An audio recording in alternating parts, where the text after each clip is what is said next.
Six childhood friends grow into the strongest hunters to ever live, conquering various treasure vaults and obtaining prestigious relics. But their leader is the most mysterious of them all, housing the highest level, but it seems he has a secret to the madness. The anime opens with a flashback following six childhood friends all striving to become rich and famous, all agreeing to become heroes together living in the imperial capital of Zabridia. In the present, our MC Cry Andre reveals the importance of treasure hunters as they're placed in a high regard and are tasked with retrieving relics within treasure vaults around the world, all while slaying creatures known as phantoms. Cry is seen visiting the clan First Step, intrigued as they're holding interviews for new members. Plus, clans are unique since they're meant to be a collection of parties. Cry admits that he had failed in the past to get strong, but as Cry lines up to enter the building, he is suddenly greeted by Ruda Runbeck, a level 3 hunter. Runda says Cry seems the most approachable out of everyone in line. But sadly, Cry has no interest in making friends, surprised to hear Runda had been going solo up until now, but needs help conquering the White Wolf's Den treasure vault. Runda says she wants to find a party to conquer said vault, but Greg Zangief, a level 4 hunter, speaks up, mocking Runda for attempting the White Wolf's Den solo at level 3. Greg says Runda will be considered an amateur in the First Step clan, advising her to go home, but this causes Runda to ready her blades preparing to duel Greg. Luckily, while Simon orders everyone to stop, reassuring Cry as he seems to be strangely keeping his face hidden from others. Heading inside, Runda is amazed at the assortment of hunters present, learning that Cry has visited the place 5 times already, feeling bad for him. Cry says people with talent will easily climb the ranks, whilst those without cling on to what they have. But Runda asks why a crowd is forming. Something Cry knows is due to Arc Brave members being present. Apparently, Arc Brave is the strongest party present, and they even managed to complete a level 7 vault with only 6 members. Arc Rodan is the leader, housing a hunter level of 7. But rumor has it that no one has ever been recruited by them at these events. Runda wonders why there is a table vacant, prompting Greg to appear again, scolding Runda for not knowing that the table belongs to the party that first founded First Step, the Grievers. The Grievers were a bunch of kids that came to the capital and shocked the world with their skills, ultimately forming the Grieving Souls Party, and is coincidentally a party composed of Cry's childhood friends. Greg suspects that the Grievers are recruiting people, hence the big event. But out of nowhere, Gilbert Bush demands to meet the Grievers, crying that his level 4 status should grant him a spot in the party.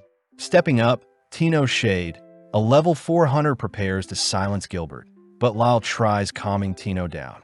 Tino says her mentor would have done the same, but Lyle says the Vice Master will get angry if something happens at the event. Sadly, the crowd encourages the brawl, making room as Gilbert draws his sword, all whilst Tino begins bouncing in place. Cry orders Runda to leave the building as it's about to get messy.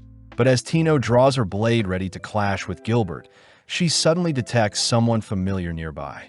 Having noticed Cry in the crowd, Tino completely ignores the duel, allowing Gilbert to attack the air, all whilst Tino rushes towards Cry, frightening and uncovering his identity as the leader of the Grievers. Apparently, the Grievers are a 6-man army with Cry being their leader, the strongest out of the bunch.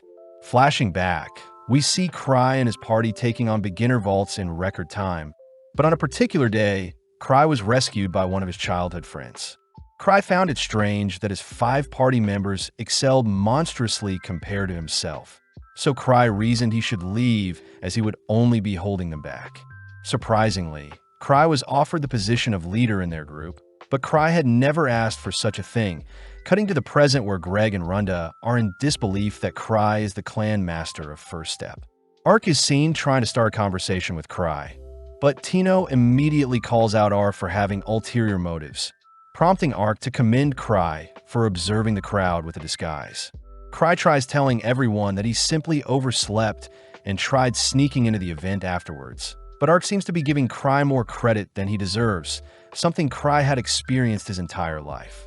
Tino continues to be protective of Cry. Something Cry knows is due to Tino being an apprentice of Liz Smart, one of Cry's childhood friends. Ark takes the chance to ask if Cry has any recommendations in mind, and seeing as Cry isn't accepting any members for his party, Ark says he'll take anyone as long as Cry recommends them himself. Cry feels bad seeing Ark's party members glaring at him, but keeping his word, Cry realizes Tino won't join any other party than his, so Cry calls out to Gilbert, declaring that he'll join Ark's party. Cry does add one condition, reminding Gilbert that the most important thing for hunters is to not lose, so Cry will personally gauge Gilbert's power. Cry declares to everyone that he has never lost a fight, uttering under his breath that he has never actually participated in a real fight before, but Cry continues by removing one of his rings, announcing that anyone who retrieves the ring will be recommended to Ark Brave. As Cry flicks the ring into the crowd, Gilbert is the first to catch it, but Tino follows up by monstrously kicking Gilbert aside. Tino is seen looking for the ring, all whilst the crowd of hunters chase after it as well.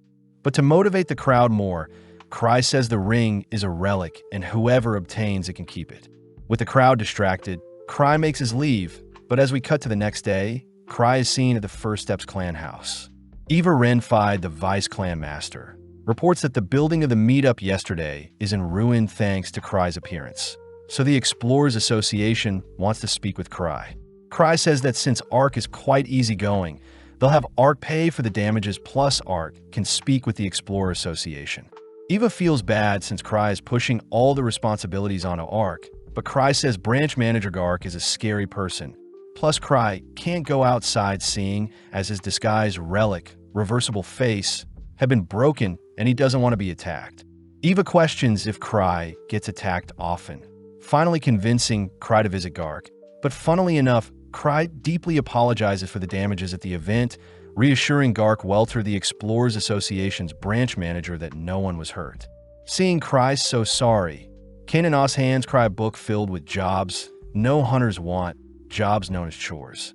Not wanting the hassle, Cry gets serious, agreeing to take on a chore to make up for the commotion he caused. Cry searches for a chore he can pass on to Ark, only to stumble onto a level 3 rescue mission. As Cry leaves, Gark is impressed Cry picked out the most dangerous job out of the bunch, cutting over to Cry, who is horrified to hear that Ark is busy at the moment. Tino takes the chance to show off the ring she managed to retrieve at the event, but seeing as it's the perfect opportunity, Cry asks if Tino would join him for a chore. Before Tino can flee, Cry binds Tino with his hounding chain, something that disappoints Tino. Tino cries that she is still only level 4, and seeing as the quest is in the White Wolf's den, Cry calls for Runda, Greg, and Gilbert to assist Tino. Cutting back 6 years, we see a younger Cry and his party visiting the Explorers Association, a place known as the Treasure Hunters headquarters. When Cry got cold feet and tried backing out, Luke Cycle took charge and kicked down the association's doors, demanding to challenge the strongest swordsman they had. Liz Smart also introduced herself as the greatest thief in the world, asking where they could all register as treasure hunters. But Cry began to feel sick at how fast things were moving. When Cry went to register his party, he was asked to assign a name and a crest to his party, and seeing as this is the perfect chance to deter his members from continuing on as heroes, Cry chose Grieving Souls with a skull as their crest. Immediately, the others were against such a name and crest, but upon hearing Cry suggest he step down as leader, the others agreed to accept Cry's decision to prevent him from leaving. In the present, Cry had visited Runda, Greg, and Gilbert, all still speechless to see that Cry is the level 8 hunter with the title of Thousand Tricks. Apparently, hunters that obtain a title are highly regarded, but Gilbert refuses to accept such a wimpy man like Cry to be the capital's strongest. Cry tries calming Gilbert down, asking if the trio would like to accompany Tino on her chore, but Gilbert refuses to listen to Cry, forcing Cry to recruit Greg and Runda only. Cry says Tino is free to take any other from the clan but himself, but before Cry leaves, Gilbert demands to challenge Cry, offering to go if he loses. With Cry getting serious, he says that since Tino is the leader, she'll be the one to make Gilbert submit. With the challengers getting ready, we see Tino showing off her flexibility to Cry, but Gilbert is more fixated on defeating Tino, so he can duel Cry. Tino reminds Gilbert that Cry is level 8 compared to a fly like Gilbert, who is level 4, But to make things fair, Tino says she won't be using any of her weapons. Cry says that although Tino and Gilbert are both level 4, Tino should be slightly stronger since she has battle experience. But Gilbert's Purgatorial Sword relic could be an issue. Surprisingly, Gilbert tosses aside his sword to match Tino, but before the duel starts, Tino demands to get ice cream with Cry if she wins. With Cry agreeing, Tino starts the duel by lunging towards Gilbert, missing a strike to his head only to launch him aside with a spinning kick. Sadly, Gilbert refuses to give in, charging at Tino, but she simply replies with a leg lock, demanding that Gilbert apologize to Cry as she tightens her hold on Gilbert.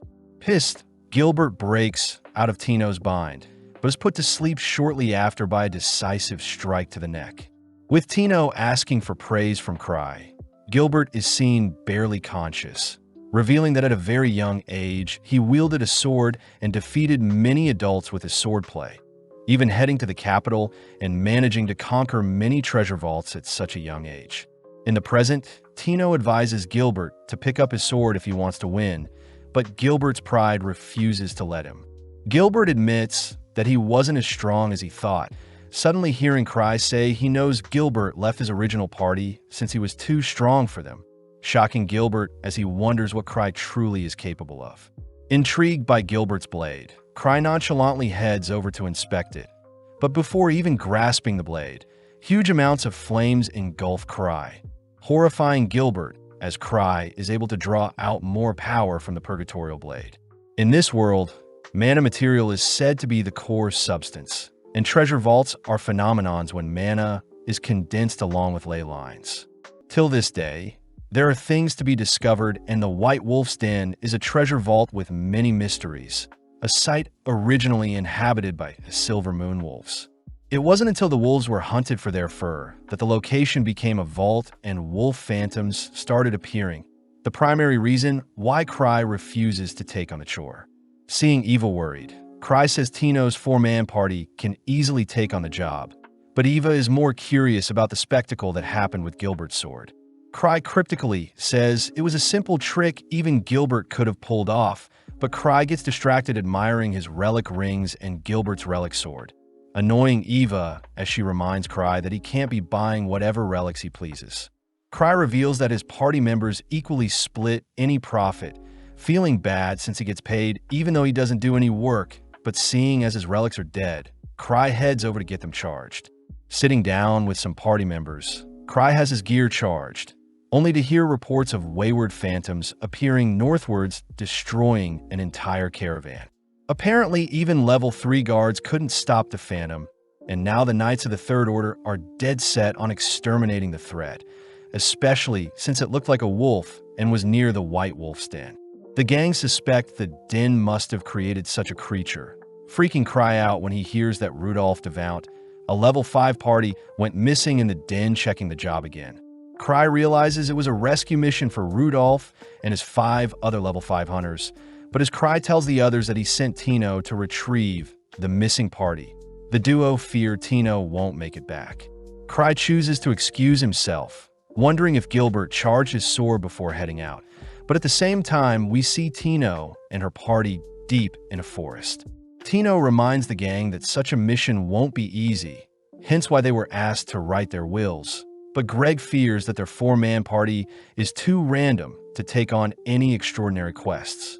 Tino corrects Greg, declaring that Cry is far more calculating than anyone they've met, inspiring the gang to continue forward as they have full faith in Cry's decision to give them the job. At the same time, we see Cry about to puke, blaming himself for sending Tino and the gang on an impossible mission. Seeing as he has to right his wrong, Cry heads over to open a secret passage near a bookshelf, reasoning he should stop the gang and hand over the job to someone else more qualified. At night, we see the gang making good progress through the woods, but suddenly a phantom attacks them. Greg is mortified to see the creature equipped with armor and a sword, but Tino cries that they must overcome such a creature. Back with Cry, we see him sifting through his assortments of relics, stashing up on items he may need, but before he can head out, Eva asks what he is doing.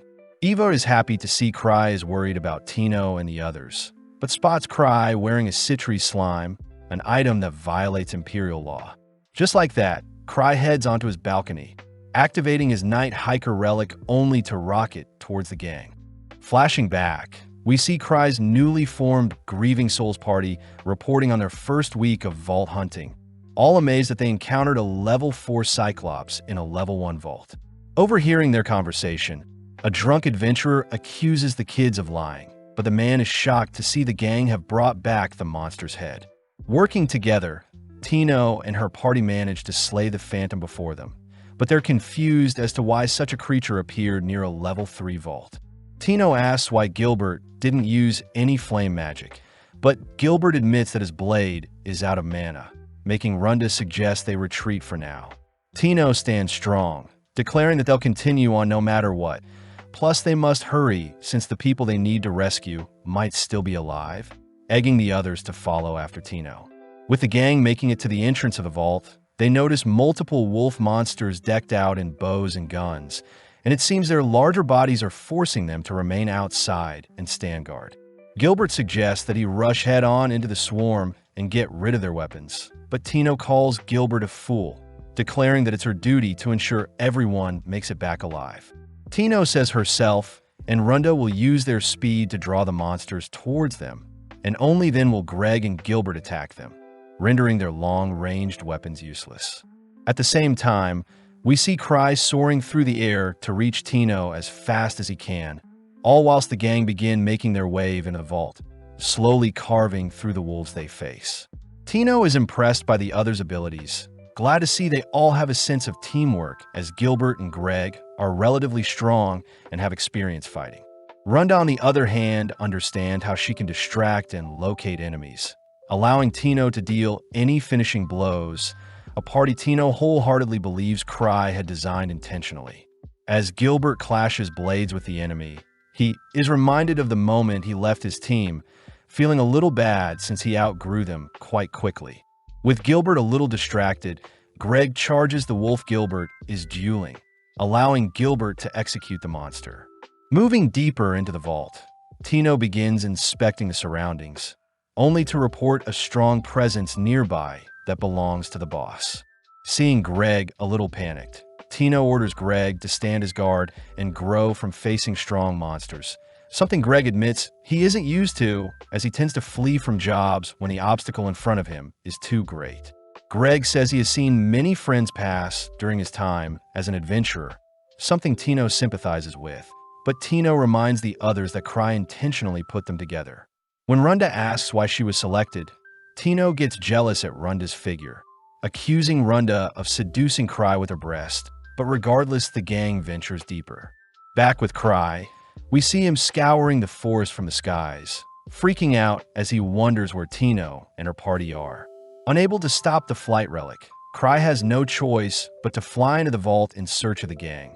But as this happens, we see our gang come face to face with a monstrous wolf boss. Immediately, the gang are forced to play defensively, weaving and running away from the boss's strikes. But Tino notices that the boss has no protection around its skull.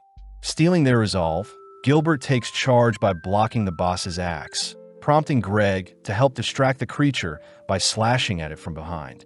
With both Runda and Tino running circles around the boss, Greg almost gets caught by the boss's axe, but luckily Runda tackles him to safety.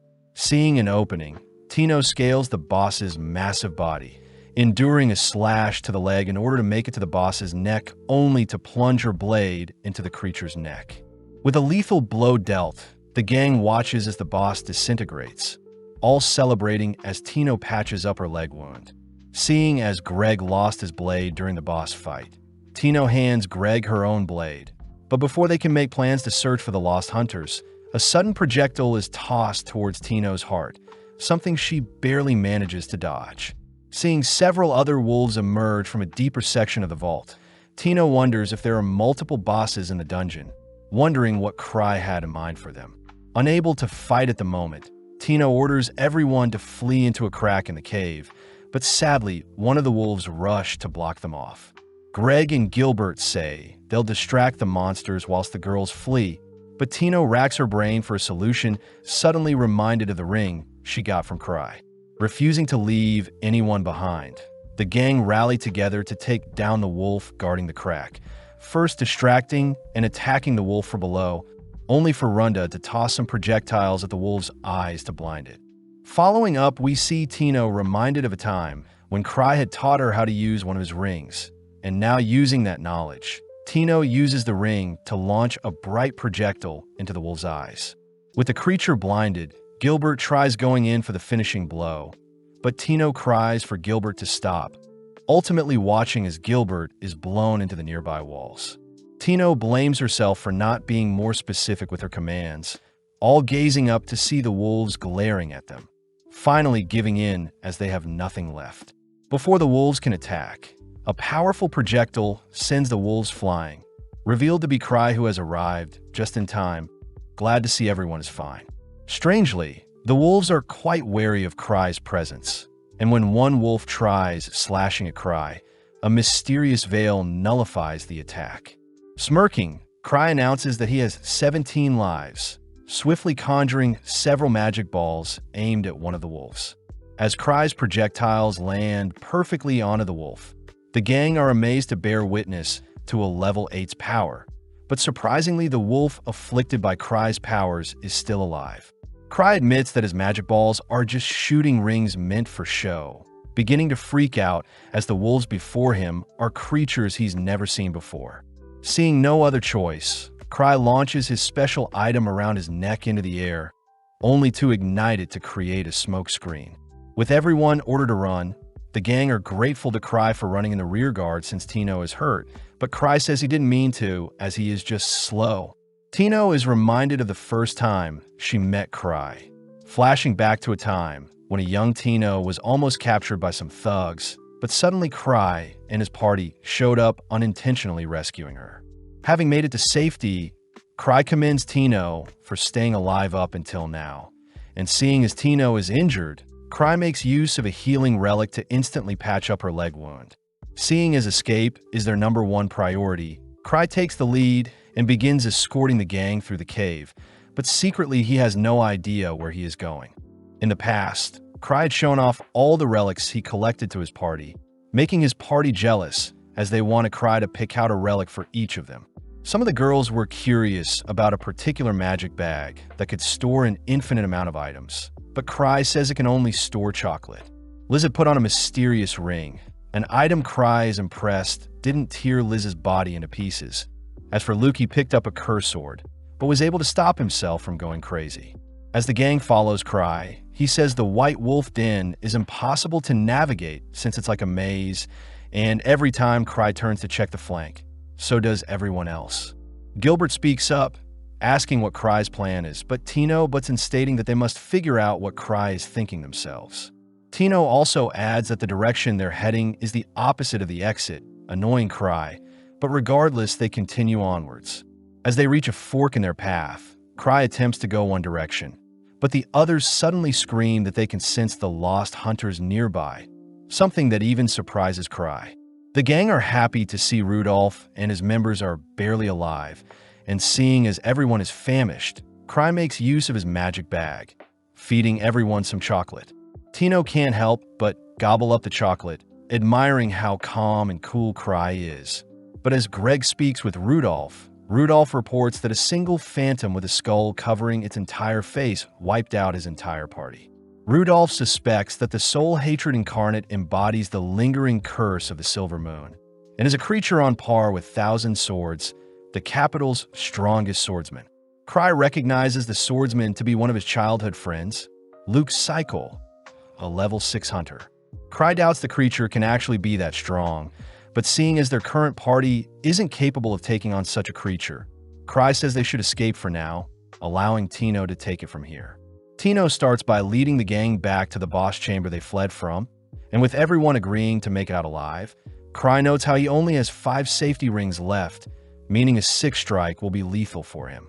Cry also knows that his remaining relics won't even phase the enemy, but when the gang spot a monstrous entity approaching them, they all ready their weapons. Cry realizes he can use his Night Hiker to dive the attacker and sacrifice one of his lives. But when the actual boss appears, its sheer aura sends shivers down everyone's spine. Strangely, a second masked figure appears behind the phantom, instantly kicking it into a nearby wall. Someone Cry recognizes as Liz. Liz first asks if the people with Cry are new members, but Cry reassures Liz they aren't, pleasing Liz as she removes her mask. Liz gets annoyed seeing as the others don't recognize her. Plus, Liz revealed that she had to come get Cry, feeling ashamed as Liz had entrusted that Tino would be able to handle missions on her own, choosing to glare at Tino, who tries hiding behind Cry. When Gilbert tries diffusing the tension, Liz monstrously kicks him into the wall, turning back to face Tino, only to question if Tino was someone she should have taken up as an apprentice in the first place. With Tino unable to do anything but sincerely apologize, Cry is forced to step in, finally able to calm Liz down. With the boss recovering and another wolf appearing, Liz is forced to silence the creatures, ruining her moment with Cry, choosing to equip her mask as the enemies spray her down with bullets. Activating her technique, Liz manages to slow down time, nonchalantly catching and nullifying the gun spray. Liz takes the chance to educate Tino on how to slay armored creatures, uttering that Tino must simply slay them whilst they're in their armor, demonstrating by slashing up the armored wolf with a single kick.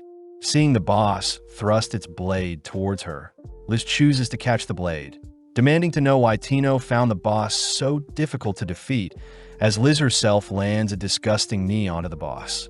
Liz continues by dragging and slamming the boss into the ground, reminding Tino that she is far too weak and that she needs to grow stronger if she even wants to compare to Liz herself. Unable to handle the criticism, Tino begins to cry, something that makes Cry feel bad for her.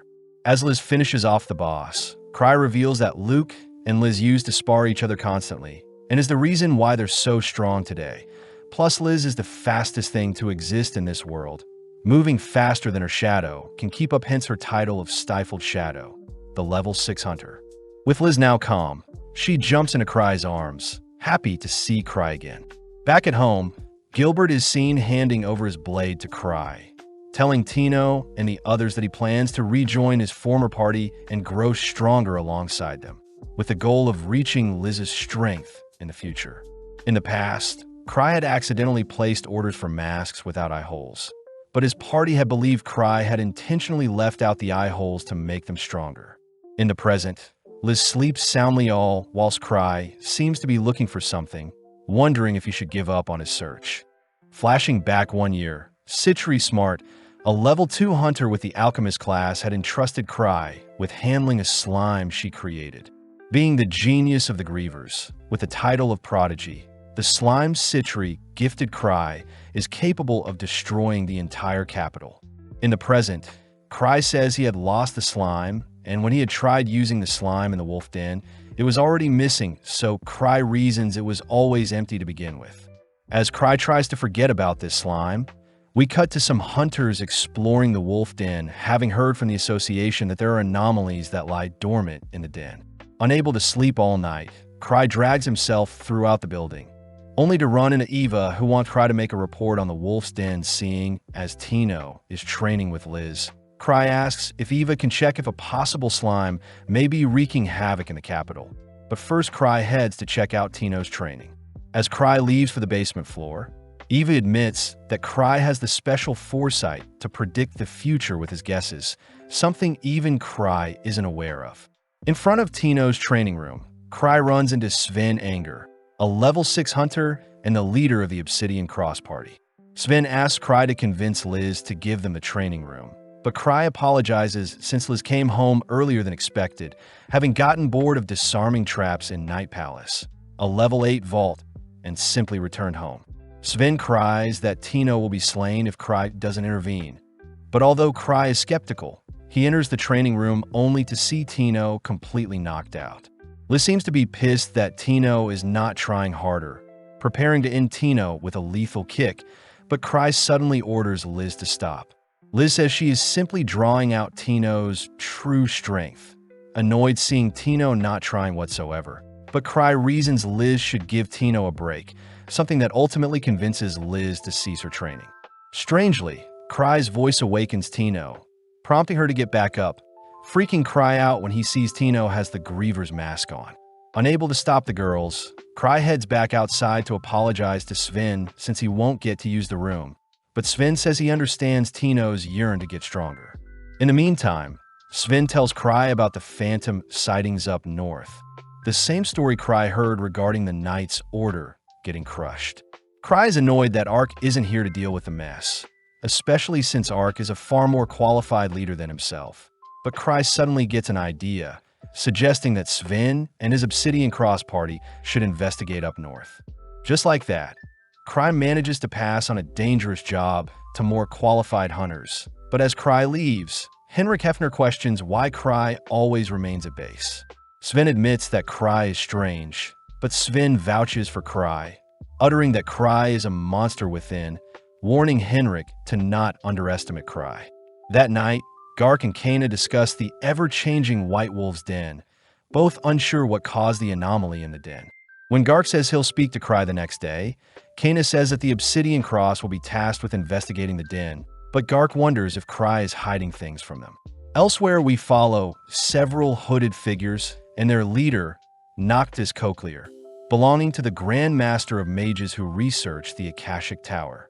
The men utter that the experiment they've been working on is able to draw in huge amounts of mana and artificially create a treasure vault, but the men agree to keep things under wraps in fear of Cry discovering their location. They mention that Sophia Black, Noctis' talented underling, will return soon and help with completion of the experiment, but in the meantime the men are tasked with gathering information.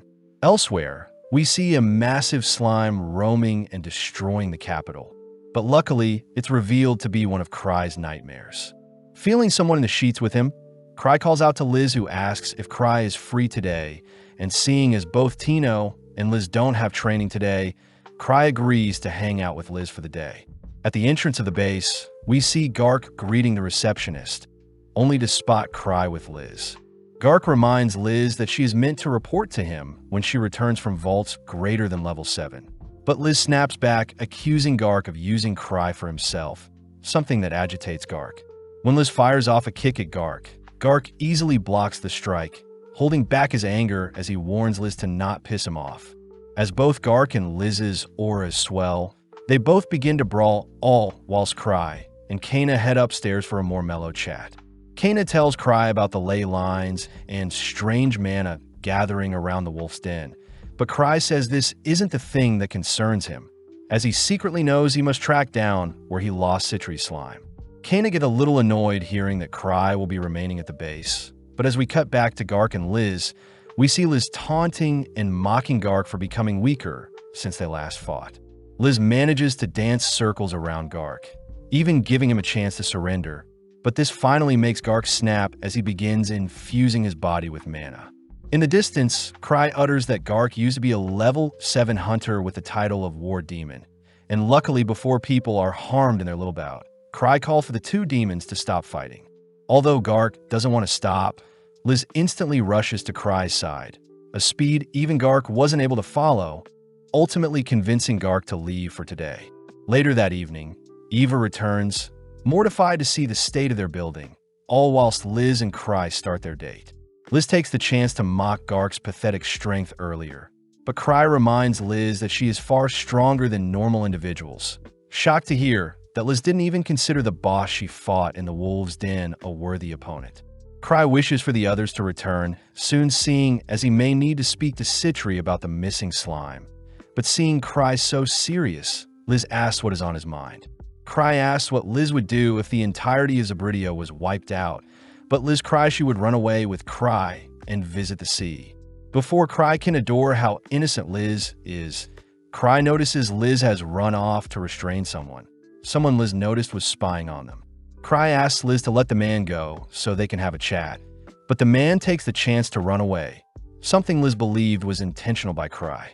As Liz and Cry resume their date, the man is left alone wondering how he was captured in the first place and why he was let go. Cutting to Sven and his party, we see that Gark has entrusted them with the investigation into the White Wolf's den, something that annoyed Sven as he wonders what Cry is scheming.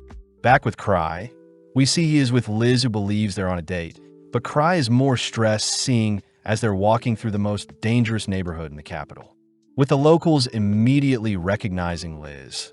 Liz asks Cry why they're investigating, but Cry utters that he is simply investigating disappearances, fearing that it may be Citri's slime's doing. Cry also mentions how there's a new ice cream shop that opened nearby, exciting Liz as she chooses to enjoy her time with Cry, but off in the distance, we see the man spying on them prior freaking out. It's revealed that the man actually owns the new ice cream shop Cry is coincidentally heading to now, plus the store is home to one of their research facilities. Before the man can panic and close up shop, he suddenly notices that Sophia Black has returned, but right on cue, Liz bangs on the entrance of their ice cream store. Liz is pissed since she knows the store was open a minute ago. But before Liz can break down the doors, Cry reasons they should head home, relieving the man who is hiding inside with Sophia. At the base, Liz feels sorry for Cry since they weren't able to enjoy some ice cream together. But Cry notes how things aren't too bad since there haven't been reports of slime rampaging yet. Cry does ask if Liz knows when Citri is getting back, but seeing as Citri brought a lot of things with her, Liz says it'll take a while. Cry chooses to brace himself for the worst just in case. But suddenly Eva appears, reporting the people she had selected to investigate the Wolf Denver. Cry doesn't mind who goes, hearing that Sven and his party have already left, and the remainder along with a relic expert will join them tomorrow.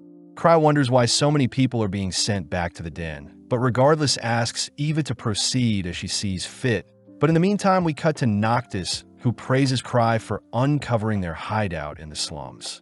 The other hooded men begin to panic, cursing Cry for leaving and mocking them once he discovered their ice cream hideout. But Noctis calms everyone down, asking Sophia what she thinks will be best for them. Sophia smirks, declaring that the defensive system she has built should be an interesting tool to test out against the Grievers. And seeing as they all believe Cry has uncovered what they're planning, Noctis allows Sophia to go wild and take care of things. The next day, we see Tino taking a bath, surprised to see she has no bruises, believing that Liz soaked her in healing potions after she was beaten to the brink of death. Heading to the base, Tino spots several carriages outside, hearing from Lyle that Cry had originally requested that Ark be deployed to the Wolf's Den, but seeing as Ark isn't available, they had to overcompensate with multiple weaker hunters. Tino wonders if the den had become more dangerous since they last stepped foot in it. But just then Cry appears, asking why so many people have gathered. Eva says they're the people she gathered since Ark couldn't make it, but Cry worries that deploying so many people will cost a fortune, asking if Eva could cut down the people being sent by half. Hearing this, the crowd begins to despair seeing as Cry is sending them to their deaths. But Cry reassures everyone that a measly level 3 vault is nothing. Seeing the crowd even more panicked than ever, Cry hears that Gark has pulled together additional funding to pay the hunters, but Cry wonders if the Citri slime could be in the Wolf's Den. Cry chooses to allow the hunters to be deployed as normal, but his change of attitude freaks out the crowd, and to make things worse, Liz appears declaring that she wouldn't have taken half of the hunters gathered here, seeing how pathetic they all are. When the crowd accuses Liz of not understanding them since she is a genius, Liz snaps back, pointing out how disgusting and worthless they all sound, choosing to leap towards Cry's location only to ask if she and Tino can take on the job. Cry immediately refuses, fearing that Tino will suffer, so Cry says the hunters gathered will proceed as planned, but suddenly Eva asks if Cry will be leading the hunters during their investigation. As the crowd begins cheering for Cry, Cry is coerced into leading the group, and seeing as he has no way out, Cry agrees to go, but he says Sven will take charge until Cry himself shows up. Cry secretly plans to show up only when everything is wrapping up, cutting over to Sven, who seems to be making good progress through the den, but they wonder why their phantom encounters have been weak up until now. With everyone heading outside and boarding the carriages, Cry manages to convince Liz to stay put at the base, only for Cry to instruct Lyle to look out for any slimes on their journey. Just like that, the hunters set off first without Cry. But as we cut over to Noctis, we see him and his men discover that many hunters are heading in their direction. Noctis orders his men to stand strong, but Flick Petson fears they won't stand a chance against the Grievers. Sophia corrects Flick, declaring that her defenses against the 3 Grievers present in the capital are already in place. Plus, Sophia is confident that her defenses will stop Liz's attacks, and her tricks can stifle Cry's genius brain. Noctis asks what Sophia will do about Citri the alchemist, but upon hearing that name, Sophia becomes enraged, declaring Citri to be her nemesis, and that she doesn't even compare to someone like Sophia herself. Seeing Sophia fired up, Noctis orders his men to follow Sophia's commands. But back with Sven, we see that his party has yet to run into anything strange. With Henrik once again doubting Cry's reason for sending them here, Sven suddenly gets a message, only to order for everyone to evacuate with a whistle. Outside, Sven is mocked for evacuating everyone after receiving word to look out for a slime. But as Gain and other hunters mock Sven's decision, Sven corrects them. Sven says members of the Grievers would have never warned the others of the disaster, something that shuts up Gain and the other hunters as they realize Sven was only being safe and will resume their mission once reinforcements arrive. Gain questions why a slime would be such an issue, but Sven recounts a time when Cry had asked him to go cherry blossom viewing, and strangely Cry had asked Sven to bring his weapon. When they arrived at the cherry blossoms, the trees had suddenly become a treasure vault, a location commonly known as Prism Garden, and is an example of Cry being able to predict the future. At home base, Liz is seen jumping at any excuse to head to the den, dead set on showing how strong she's gotten to Cry. Cry says he needs to time things perfectly, but out of nowhere Citri appears, asking if Cry needs help with anything. Citri suddenly mentions how they need to crush a dangerous force before they gain too much power. But at the same time, we see Gark suiting up ready to head to the wolf's den, as well to prove to Liz he's still a warrior, only for Citri to appear, asking for a favor from him. In the past, Citri had told Cry that she wanted to take on a different role compared to the others in their party, a decision that Cry ultimately encouraged Citri to make. Heading to the secret room, Citri points out how rapidly the Citri slime could evolve and adapt, something that scares Cry. But Citri says she had taught the slime to leave herself and Cry alone. Cry takes the chance to tell Citri that her slime is missing, but this makes Citri immediately investigate how it went missing, suspecting it must have escaped through the drain in the room's bathroom. Citri says she'll deal with the slime, all whilst Cry handles a different issue. But as we cut over to Lal, who greets Sven, Lal passes on Cry's orders to have Sven command the hunters whilst he is gone. Seeing as Liz won't be an issue, Sven rallies together the troops, asking if the hunters are ready to deal with slimes. Immediately, the hunters point out that any weapon at their disposal should deal with such a harmless creature. But this annoys Sven as he wishes Cry was more specific about the threat at hand. Gain takes the chance to mock Sven for stalling their mission once more, but this time the surrounding hunters laugh at Gain for going against Cry's warning. At that moment, Talia Widna, an alchemist that had supposedly been working with Citri on her slime investigations, presents a tube specially designed to slay slimes. Following Noctis, he is seen being fed information regarding the hunters at the Wolf's Den, with numbers totaling just under 100 and only a few have titles. As Sven starts the operation, he chooses to send small parties into the den, ordering them to whistle and communicate if anything happens. But sadly, after a whole day of searching, Sven is baffled to have not encountered anything but phantom wolves in the Denver.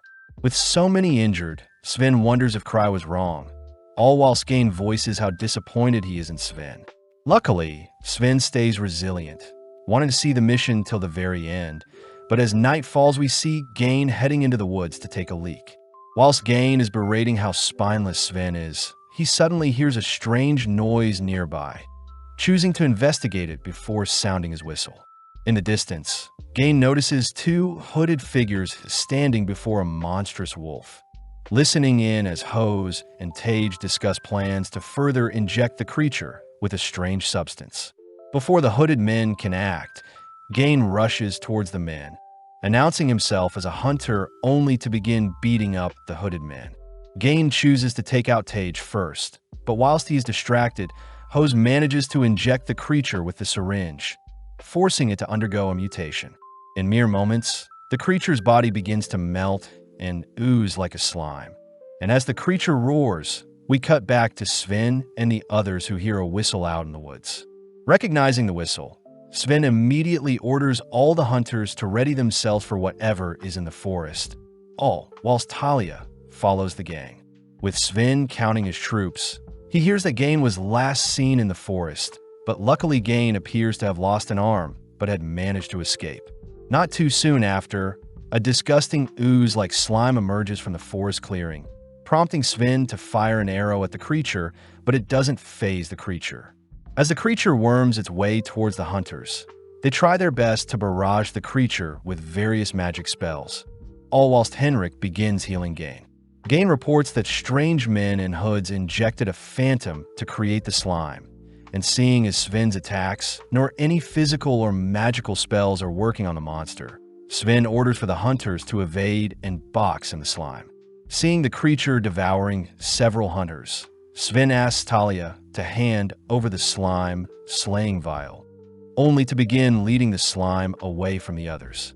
Seeing the slime bounce after him, Sven uses the opening to sneak the vial onto the creature's landing point, only to watch the vial blow up within the slime. Sadly, such a small explosion doesn't faze the creature as it tanks the explosion only to continue its march towards the hunters. With Sven out of ideas, he racks his brain for a solution, only to be surprised to see that Citri has arrived, uttering that the slime before them nullifies magic. Citri says that Cry had allowed her to take charge of the mission, revealing that the slime before them is encased in a force field that negates all attacks. And seeing as the creature is melting, Citri suspects it's trying to replenish its mana, hence why it targets beings with the most absorbed mana like herself.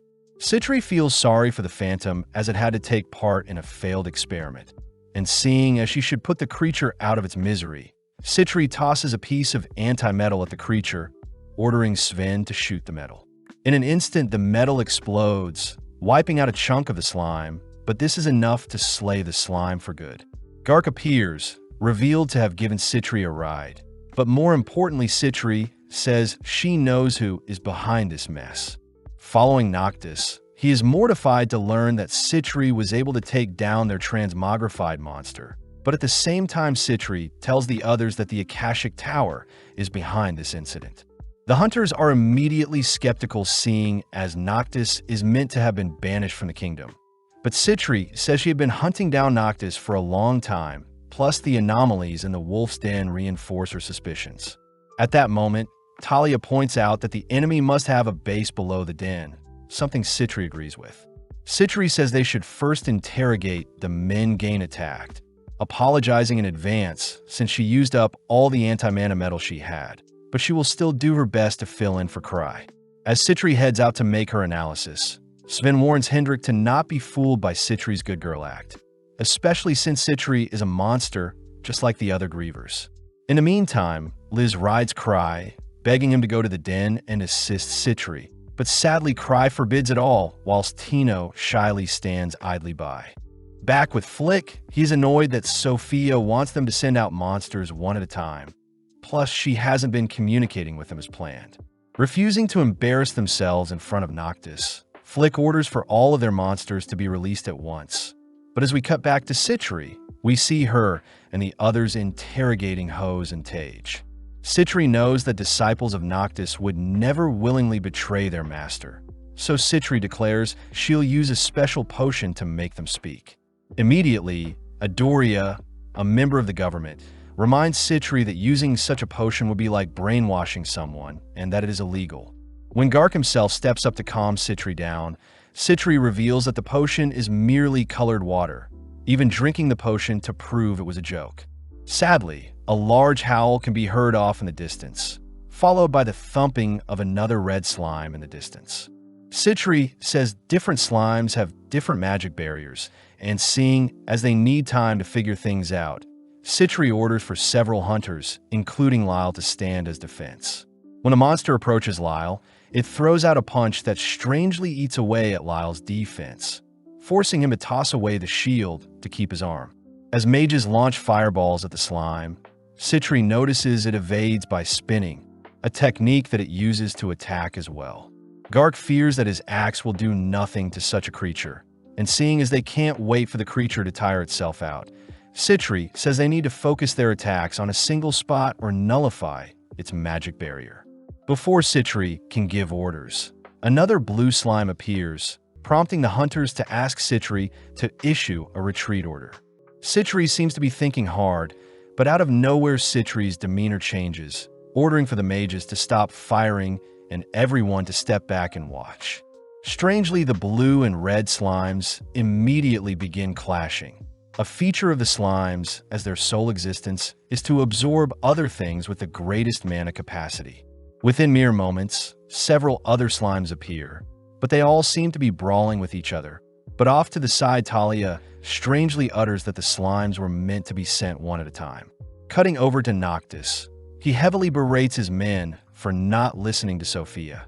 Plus, Sophia is finally communicating with them, revealing that Gark, the retired hero, is also present against the hunters. Noctis immediately stiffens up, seeing as their transmogrification potions were wasted, but Sophia says they have to double down and wipe out the hunters before they find their base. Sophia suggests they unleash the partially trained Malice Eaters, and seeing as the creatures will need guidance, Flick is assigned to lead the creatures into battle. Back on the surface, Talia is seen admiring Citri, having been by Citri's side for a long time, and in that time Talia felt helpless at how smart and unique Talia behaved, ultimately making Talia scared and jealous of Citri. Sven notices Talia looking upset, reassuring Talia that their mission will be a success, seeing as Citri is here now. But Sven wonders why Hose and Tage have been staring at Talia. As Citri works throughout the night, Gark chooses to check in on her, asking Citri to not push herself so much, but Citri utters that she knows where the enemies are. Gathering everyone, Citri shows everyone her findings, only to pinpoint the Akashic Tower's hideout to be near the edge of cliff. Citri is able to confirm her suspicion when she asks Hose and Tage, reasoning the hunters should head out immediately and attack, whilst Noctis isn't suspecting them. But this only prompts Hose and Tage to cry for Sophia to rescue them. Citri recognizes Sophia's name to be her nemesis, but sadly Citri has been unable to capture Sophia up until now, swearing that she'll capture Sophia and Noctis, the evil mages, and place them into the South Asteria prison. Gark tries bringing up something from Citri's past, but Citri stops Gark before he does, cutting over to Cry, who is finally making his way over to the wolf den. Liz is clearly excited to show off her new powers to Cry, but Cry wonders how he can stall longer, seeing as he doesn't have many safety rings. Since it's quite dark, Tino tries pretending to be scared in order to hold Cry's hand, but immediately Liz forbids it, scolding Tino for even trying such a thing. Unable to see in the dark, Cry is forced to use an owl ring to help him navigate in the dark, all whilst Liz orders Tino to continue standing guard. With Sven, Citri, and several others patrolling the area, Gain apologizes to everyone, seeing as Cry was right all along, something Citri doesn't fault Gain for doing, as Cry is a unique specimen. Citri says Cry may appear as weak as a bunny, but he exhibits the power of a level 10. Sven takes the chance to ask why Citri didn't bring her magic creature kill him with her. But at that moment, a destructive bolt of lightning erupts from the skies, aimed directly at Citri. Revealed to have been Flick riding his Malice Eater, Flick cries that it was the right call to engage the hunters head-on with only one Malice Eater, but when Flick goes to inspect the hunters' corpses, he notices Sven is still alive. Flick cries that he'll single-handedly take down all the hunters, but out of nowhere Citri speaks up, revealing herself to be unharmed. Taking out a water gun, Citri fires a healing potion at Sven, instantly healing all of his wounds and allowing him to rush Flick, only to knock Flick out. Sadly, Sven is no match for the Malice Eater, but Gark appears, teaming the beast only to slay it. Following Noctis, he is annoyed Flick didn't make use of all the Eaters, prompting his men to suggest Noctis flees whilst they stall for him. Noctis refuses, declaring that they still have their trump card of Akasha, plus Sophia still has things up her sleeve, something that inspires the remaining hooded men to fight till the very end.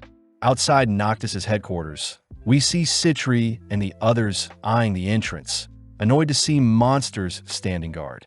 Citri asks if Sven can carve open a path for them, but Gark intervenes, declaring he'll help them enter the cave and slay the evil mages. At the same time, we see Cry and the girls have made it to the location where Citri was attacked by Flick's lightning spell, freaking Tino out as such a spell cleared out a fraction of the forest. As Gark charges the creatures guarding the entrance, Sven and several mages assist his entry, all whilst Noctis unveils his trump card. Having sent the embodiment of Akasha itself to face off against Gark and the hunters, we see our hunters slowly losing the fight as other hooded men ride Malice Eaters into battle. But during the battle, we see Flick cutting his way out of his binds. Slowly, the Eaters tear away at the hunters, but right when things seem lost, Liz appears, instantly slaying one of the Eaters. Back with Cry, he is left alone with Tino since Liz ran off without them. But Tino suddenly declares that she has detected 3 entities nearby, revealed to be Flick, who escaped with the other 2 men. Cry mistakes the entities to be simple forest monsters, ordering Tino to leave them alone and proceed with their travels. And seeing as his owl ring wore off, Cry asks Tino to lead the way. With Liz now assisting the hunters, she is easily able to help turn the tides, teasing Citri for losing before she showed up, but Citri can only curse at her big sister for making fun of her. When Liz wraps up slaying the Malice Eaters, she darts towards the Akasha golem, throwing out a kick, but its hard exterior deflects the blow. Liz tries to pummel Akasha with a barrage of blows, but it only knocks the golem back, allowing Gark to follow up with a cleave that freezes a portion of Akasha's body. Strangely, the ice suddenly disappears, all whilst Akasha reacts to block one of Sven's arrows. But when Gark tries slashing at the golem once more, Akasha suddenly vanishes. Having leaped into the air, the gang are reminded of Ansem, and when Liz tries sneaking up for an aerial attack, Akasha detaches one of its arms to reveal a cannon. Firing and scraping Liz is forced to back off for now, all while Citri wonders why Akasha is solely fixated on attacking Liz. Liz is annoyed seeing the golem underestimate her, but when Liz and Gark work together to knock Akasha onto the ground, it shows off some boosters that rocket it onto its feet. Having exhausted herself, Liz declares it's over, prompting Cry and Tino to appear.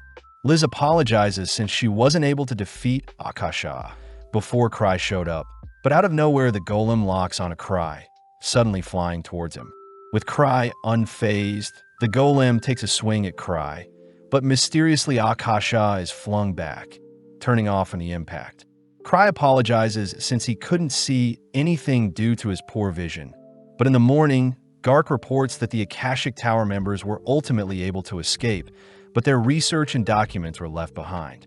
Citri is seen thanking Cry for the reinforcements, catching Cry up on what transpired whilst he was gone, all whilst Tino gives Liz a massage.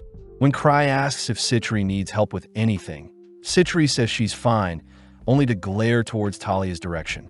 Cutting over to Noctis, he hears from his men that Sophia is undercover amongst First Step, and seeing as they've completely been bested, Noctis declares they'll be leaving Zabridia, all while Sophia seems to be searching for Citri's slime. Following Cry, he is seen being accused of setting everything up and keeping things from the association and government, something even Adoria believes. Cry asks why Gark and Adoria don't just speak with Citri, believing they're still hesitant due to the incident 3 years ago where Citri would have been falsely accused if it weren't for Gark intervening. Adoria reminds everyone that the evidence at the time pointed to Citri, and because of the incident, Citri was demoted and given the title of Deep Black, something that can't be reverted. Gark cries that Citri had no reason to associate herself with the South Asteria's mass prison break 3 years ago. But as we cut back to Noctis, we see he has captured Talia and is demanding that she drop the act. The men gathered all tell Sophia to stop being Talia, but when they see one of the Malice Eaters growling at Talia, they all freak out seeing the real Sophia appear besides Talia. Sophia reveals that she is a complete replication of Talia, choosing to remove her disguise only to reveal herself as Citri Smart, a fact no one knew, not even Noctis. Before the men can attack Citri, Citri says she had always admired Noctis and his research into Akasha, and seeing as she could have never acquired and dedicated the time into researching such things, she had to play the role of apprentice to her master Noctis. Citri admits that Cry did warn her to drop the act soon, believing that Cry had sent all the hunters to the wolf's den to help Citri test out Akasha's abilities, but when she saw the hunters overwhelm the golem, she decided to end the experiment, and was the reason why the golem flew back and didn't attack Cry. Citri declares she'll be taking the men in, first heading over to Talia and apologizing to her since she needed Talia to play as the scapegoat, having learned from her past to not stand out. When the men order their Malice Eater to attack Citri, Citri manages to tame the creature, pissing Noctis off as he casts his Kaiser Flame to incinerate the eater. Citri uses the opportunity to unveil her Citri Slime, a creature that could devour anything and grows with the amount of mana it consumes. And seeing as there is no hope of defeating Citri, as is, Noctis chooses to flee, leaving his underlings to stall. Sadly, when Noctis heads for the exit, a strange being pushes him back. A creature Citri reveals to be her own Chimera Killium, a creature created from the leftover parts from Noctis's previous experiments. With Citri donning her Griever's mask, she orders Killium to slay Noctis, only to cut to later that day, where Cry is surprised to hear that the Akashic Tower members have all been captured, but their memories seem to be missing. Citri also mentions that Talia was caught in the crossfire, but Cry has no idea what she is talking about, only nodding and agreeing to fulfill any future requests Citri may have.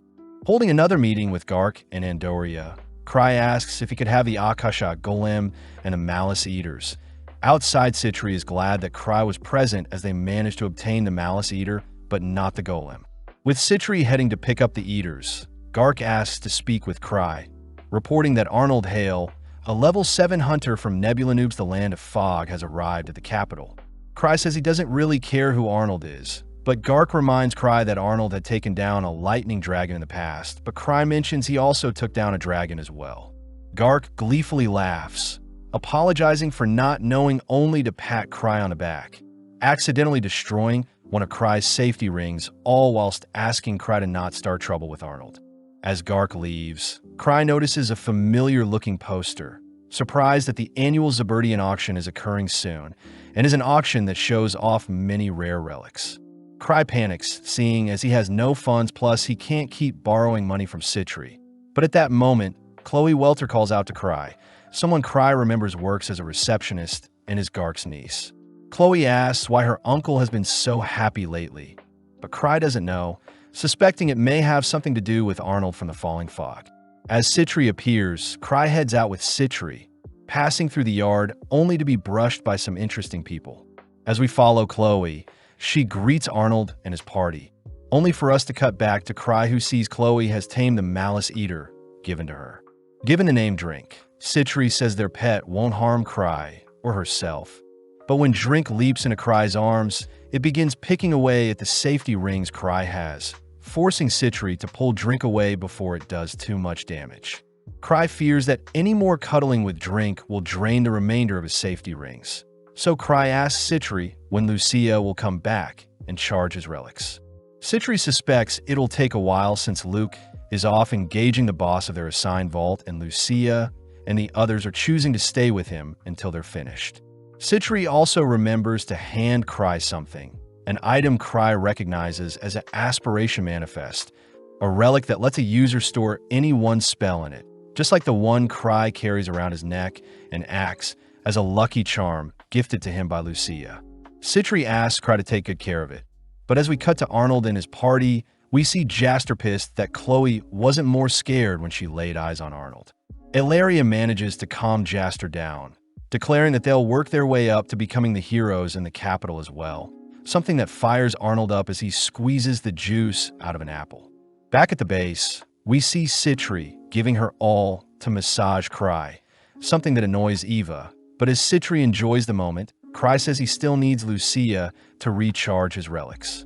Citri suddenly gets an idea, first wrapping up her massage session with Cry only to gather several hunters to start an impromptu lesson to help Cry out.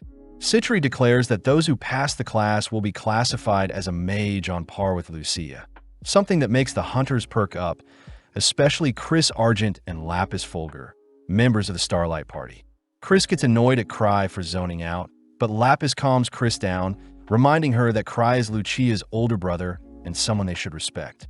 Apparently, Starlight is a party composed of demi-humans called noble spirits, beings that have lived many years and are experts at magic. Lapis herself is level 6, whilst Chris is level 3, and their kind tends to look down on those that aren't great mages. Lapis asks if they can truly get as strong as Lucia, especially since Lucia is the most renowned mage in the capital. But Citri doesn't lie, only uttering that their training involves things Lucia would do often. Marietta and Nori chooses to go first, starting off by charging one of Cry's relics, but it seems to be taking longer than usual. Citri simply orders Marietta to continue until completion, and when Marietta is done, Citri simply hands Marietta some more relics charge. Citri explains that a mage's mana capacity normally stops growing around their teenage years, but as Marietta collapses from mana exhaustion, Citri reveals that a mage's mana capacity actually increases slightly every time a mage exhausts their mana. Chris says it takes a decent amount of time for someone to recover from mana exhaustion, but Citri takes out a unique liquid, dripping it into Marietta's mouth only for Marietta to strangely jump up. Citri adds that this was the method Lucia herself endured to improve as a mage, and seeing as Lapis and Chris are still hesitant, Citri points out how Starlight wants to recruit Lucia, but their members of Starlight aren't willing to endure as much as Lucia to grow. With Chris and Lapis refusing to be humiliated, they demand to start their training immediately, prompting Killiam to unveil a hoard of relics for them to charge. Seeing Lapis and Chris training, the other mages begin charging the relics as well. But as we cut to later that night, we see Ark being offered a deal by a man, but Ark apologizes since he wants to stay by Cry's side. The man is amazed someone could be as powerful as Ark himself, someone who hails from the House of Rodan, but the man asks if Ark has met Earl Gladys yet. With Ark informing the man he hasn't, Ark suddenly turns to greet Lady Eclair Gladys.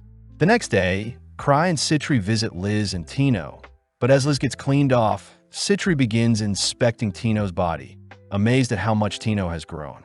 With Tino unable to move, Cry is forced to ask Citri to stop trying to take Tino for herself, prompting Tino to run off to fetch a towel for Liz. As Liz confidently strolls into the room nude, Tino is forced to help cover Liz up, all while Citri blocks Cry's eyes, only for Liz to ask why Cry is here. Cry says he wants to celebrate Liz and Citri's safe return, but before Liz can embrace Cry, Citri tackles Liz to keep her away from Cry.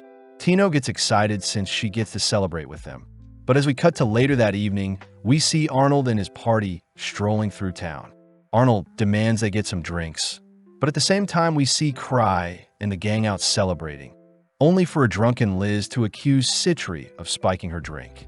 Citri simply feigns ignorance, even ignoring Liz when she accuses Citri of being the mastermind behind the revival of Akasha.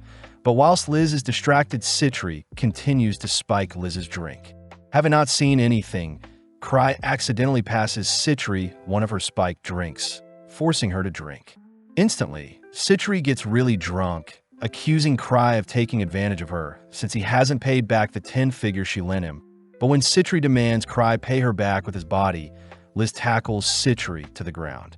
Before the girls' fight gets too messy, a loud commotion can be heard in a different part of the room, caused by Arnold and his gang, who order everyone in the room to bow down to Arnold, the level 7 hunter.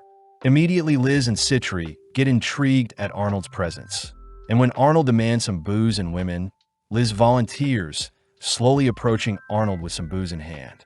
Arnold says he isn't interested in a child, but Liz takes the chance to dump the booze over Arnold's head, only to smash the container on Arnold. With Liz also knocking out Arnold's gang, she manages to pin Arnold down with her feet, wondering if Arnold truly is a level 7.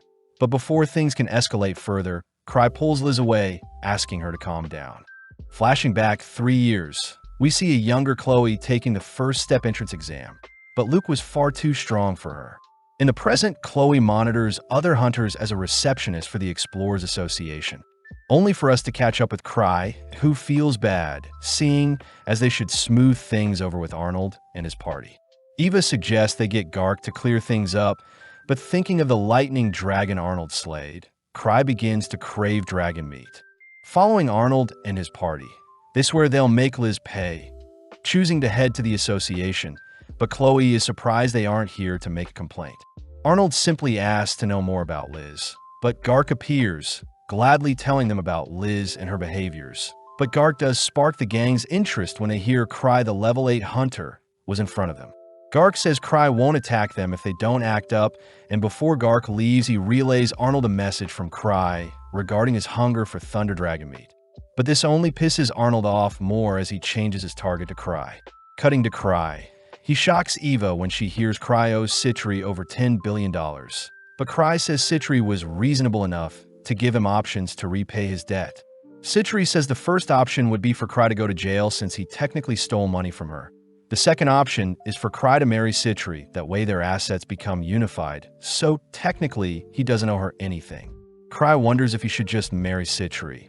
But Eva says Cry should be able to pay Citri back if he saves up money. But as Eva leaves, Cry thinks about what he should buy in the upcoming auction.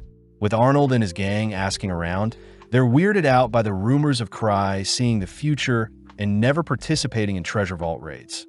But Arnold wonders if Cry is more of a tactician and had to rely on his teammates to reach level 8. Arnold declares he'll squash Cry to prove to everyone he is the strongest. But as we catch up with Cry, he is seen admiring the beautiful sky from his balcony. Out of nowhere, Tino appears, having since Cry needed something from her, and seeing as it's the perfect opportunity, Cry asks to borrow some money from Tino. Tino mentions how she still needs money to live, but Cry jokingly says he won't ask too much from her. Plus, Cry's 10 billion debt can be wiped out if he just marries Citri. Hearing this, Tino despairs, fearing that Citri will have Cry all to herself. But needing a change of scenery, Cry and Tino head out for a walk. Tino asks Cry why he doesn't just search for relics in treasure vaults and sell them for money. But Cry can't tell Tino that he is a fraud, but at the same time we see Arnold and his gang scheming ways to attack Cry.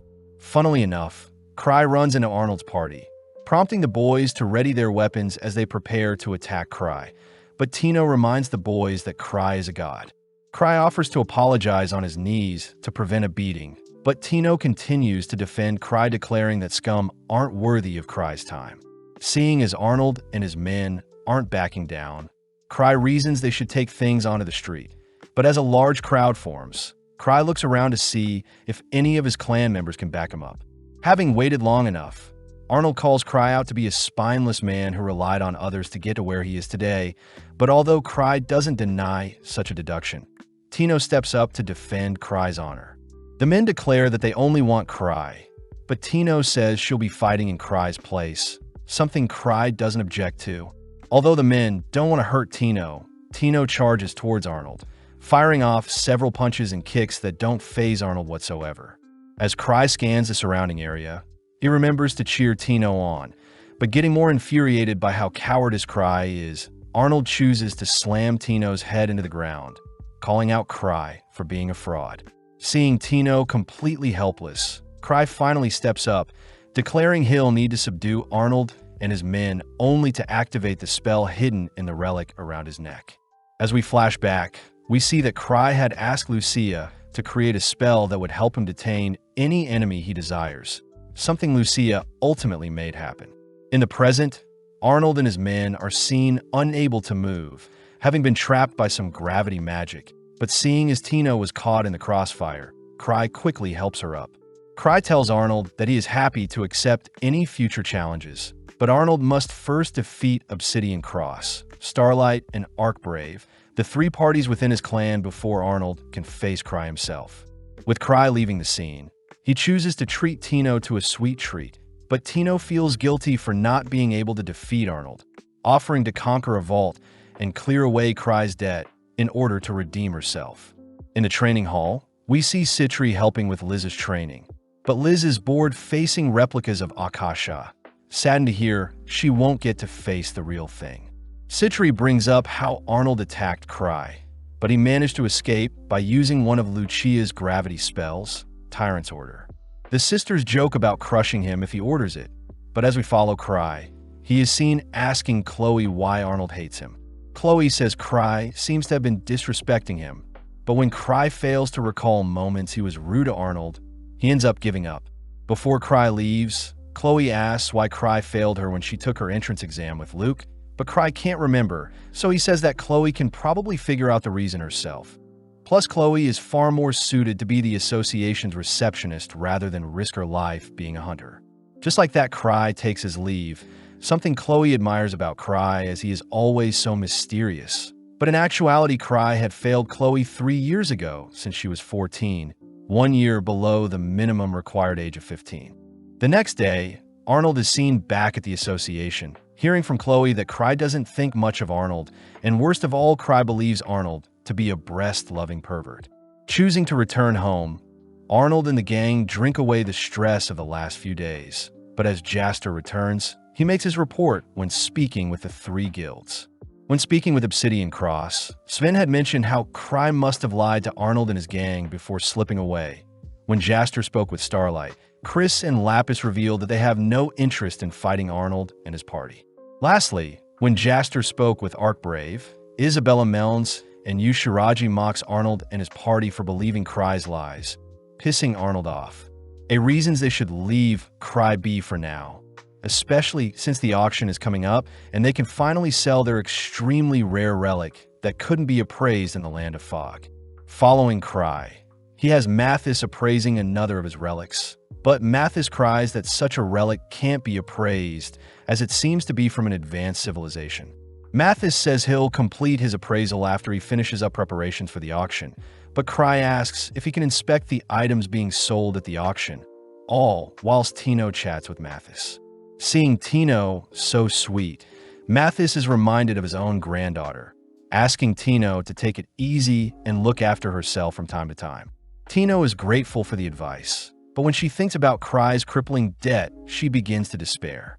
In the storage room, Cry sifts through various relics, only to see a strange-looking mask, wondering if it is a type of reversible mask. Apparently, Cry's previous mask was broken by Liz. Such a shame since Cry would be able to don the mask and walk around as he pleases without being bothered. Yearning to get his carefree life back, Cry asks who the owner of the mask is, wanting to purchase it before the auction. Out in a park, Tino enjoys a crepe only to ask what Cry plans to do to pay Citri back, but Cry wonders if the mask he'll purchase can disguise him whilst he steals things to help pay back his debt. Cry feels bad hearing that Citri is running low on funds herself, plus most of the experiments she conducts cost a decent amount of money. So as our duo stroll through town later that evening, Cry racks his brain for other ways to get money. Out of nowhere, Cry spots a carriage belonging to the house of the Earl of Gladys, an aristocrat that famously hates hunters. Eclair is seen thanking Ark as he gave up his time to spend with her. But suddenly, Eclair glares at Cry, demanding to know why he's staring at them. Ark tries introducing Eclair to Cry and Tino, but when Eclair begins bad-mouthing Cry, Cry is forced to restrain Tino from snapping back at the little girl. Eclair is confused seeing Cry accepting all the insults she throws at him. But seeing as it's time to leave, Eclair departs, leaving Ark to apologize for Eclair's rudeness. Cry takes the chance to ask Ark for money, but Ark immediately refuses, first asking what type of relic Cry plans to buy this time. And when Cry refuses to answer, Ark says he can't lend Cry any money. Cry takes the chance to ask other people in the room for money, cutting to the next day, where rumors of a powerful relic Cry is dying for will be in the upcoming auction. But as we follow Cry, he apologizes for enlisting Citri to help with negotiations on the relic he plans to buy. Citri utters that she is willing to give her life to ensure Cry gets his relic. But out of nowhere, the owner of the strange relic mask is revealed to be Arnold himself. With A accompanying Arnold, Citri gets their negotiation talk started, mentioning how Arnold's scary-looking relic won't appeal to the buyers at the auction, so they should sell it cheap to Cry. Arnold says that's not fair since the relic could exhibit a rare skill, but Cry mentions how the relic could also be very dangerous, so Cry himself will dispose of it for them. Arnold doesn't buy anything Cry says at first, but upon realizing who he is dealing with, Arnold suspects Cry is playing mind games with him and intentionally wants Arnold to keep the mask. Smirking, Arnold says he'll sell the mask for 10 million gold, only to proudly declare his victory over Cry. Cry is confused at the low price, but before Citri can help Cry pay for the mask, several hunters offer up a higher price for the mask, ultimately ending with Eclair offering an absurd amount for the mask. Back at home base, Cry is depressed since he didn't get the mask after all, and after that stir of people offering up millions for the mask, it seems it'll be auctioned up at the event after all. Mathis had appraised the mask to be quite dangerous, and thanks to the rumors of Cry searching for an all-powerful relic spread, Cry won't get his mask, plus he needs to continue saving to pay Citri back. At that moment, Citri appears, revealing that she had actually been saving some money for the day Cry and her get married, unveiling a total of 800 million gold. Seeing Citri so infatuated by Cry, Eva reminds Citri that she can't keep enabling Cry's obsession with relics, but as the girls argue, Cry heads onto the balcony to get some fresh air. After some time passes, Citri says they should visit Eclair and see why she wants to buy the mask as well, cutting over to Eclair, who demands to know why Cry is visiting her. Cry mentions how they're here to chat, but Eclair begins to accuse Cry of using unfair tactics to reach level 8. Refusing to believe a nobody like Cry is stronger than Ark.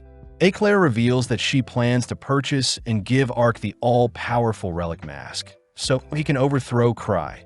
But Cry corrects Eclair, stating that Ark would never want someone else's help to defeat his foe.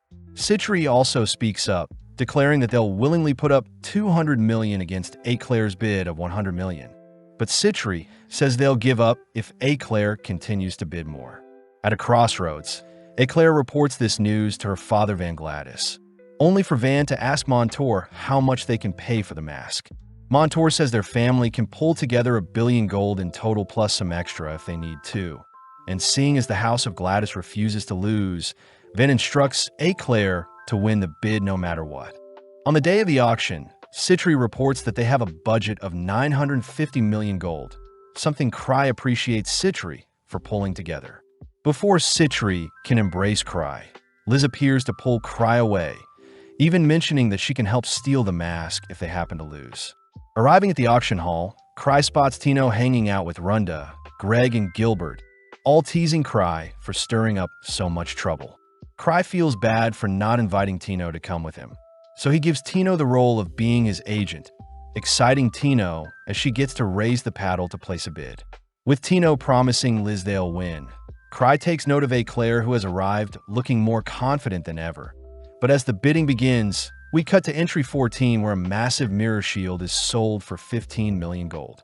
In a stand, Liz is completely bored, something Cry apologizes for since the mask will be put up for bidding towards the end. Cry is forced to watch as various relics are wheeled onto the stage, but every time Cry holds himself back from bidding, signaling to Tino to not place a bid just yet. Cry suddenly spots Tino checking on his behavior, forcing Cry to squirm as he wonders if he should buy multiple cheaper relics over an expensive one. Plus, Cry says he has an ace up his sleeve. With more and more relics being sold to other buyers, Cry prepares to give the signal to Tino to purchase the upcoming relic, but Cry stops himself, reasoning that it would be a betrayal of trust to Citri. Sadly, Cry's cravings have overcome him as he announces he'll splurge now and suffer the consequences afterwards. But surprisingly, entry number 44 is revealed to be the golem Akasha. Citri is in complete disbelief, but as the bidding starts, the price immediately starts to skyrocket. Cry immediately notices Citri acting strange, and when Cry offers to bid for the golem, Citri says they can't since Cry's mask is more important. Cry knows that the golem took tons of time and effort on Citri's part to make, and seeing as this is the perfect time to splurge, Cry gives the signal for Tino to enter the bid. Within a few seconds, the value of the golem rises to 500 million, something that scares Citri as she fears they won't have enough for Cry's mask. Cry reassures Citri that this means more to her than his mask, proceeding by having Tino place a bid for 950 million, but sadly another bidder puts up 990 million, an amount over their budget. As the bid wraps up, we see the golem was sold for 1,060 million gold, but more surprisingly, Cry was the one who placed the bid. Citri says they won't have enough to pay, but Cry reveals a check that will help cover the total amount, something Citri is grateful for. Cry reveals that he stole half of Lucia's savings to come up with that check, but out of nowhere, Greg was revealed to have placed the bids for Tino. Outside, the gang learned that their billion-dollar bid broke a record, and since Tino didn't know how to bid, Greg offered to bid in her place. A perfect scenario for Cry. Cry says Greg surely won't hound money from him nor Citri, so Cry takes the chance to leave. In the auction hall, we see things heating up as Claire prepares to bid her heart out for the mask. But outside, Cry realizes his mistake as he still needs to get the mask somehow. Luckily, earlier in the day, Cry had visited Ark, instructing him to get the mask relic from Claire, as it's quite dangerous. Although Ark's party is skeptical at Cry's warning, Ark asks what he'll need to deal with the relic, but Cry says Ark won't need any weapons and he'll need to hurry since Cry will be sad if Ark fails. Having returned to home base, Cry says he plans on having Ark retrieve the mask for him, where he'll be able to purchase it off Ark for a discounted price. Following Claire, we see her depressed, having easily won the bidding for the mask, but Van tells Claire that Cry had left the auction already, suspecting that he let Claire win on purpose. In her room, Claire begins to cry, blaming herself for losing to Cry, plus she can't give such a hideous mask to Arkansas. When Claire cries to be stronger, a voice from the mask can suddenly be heard, beckoning Claire to put it on. When Claire refuses, the mask begins listing things it can give to Claire to make her stronger, forcibly diving towards Claire. Downstairs, we see Ark has arrived, hearing from Van that Claire had shut herself in her room, embarrassed by what happened at the auction house. Before Ark can wonder what Cry was thinking of sending him here, a sudden noise upstairs forces Ark and his party to rush to Claire's location, but out of nowhere they spot Claire beating up her knights, revealed to have equipped the mask. Claire is seen screaming that she has become stronger, but unable to bear Claire's torment. Ark chooses to approach Claire only to call out her name. Snapping out of her frenzy, Claire says she wanted to give Ark the mask she bought for him, but before she can remove it, she becomes enraged seeing as Ark is carrying around a sword. Leaping back, Ark realizes Cry was right about not needing to bring any weapons, and seeing as they'll need to subdue Claire, Ark orders for his party to assist him.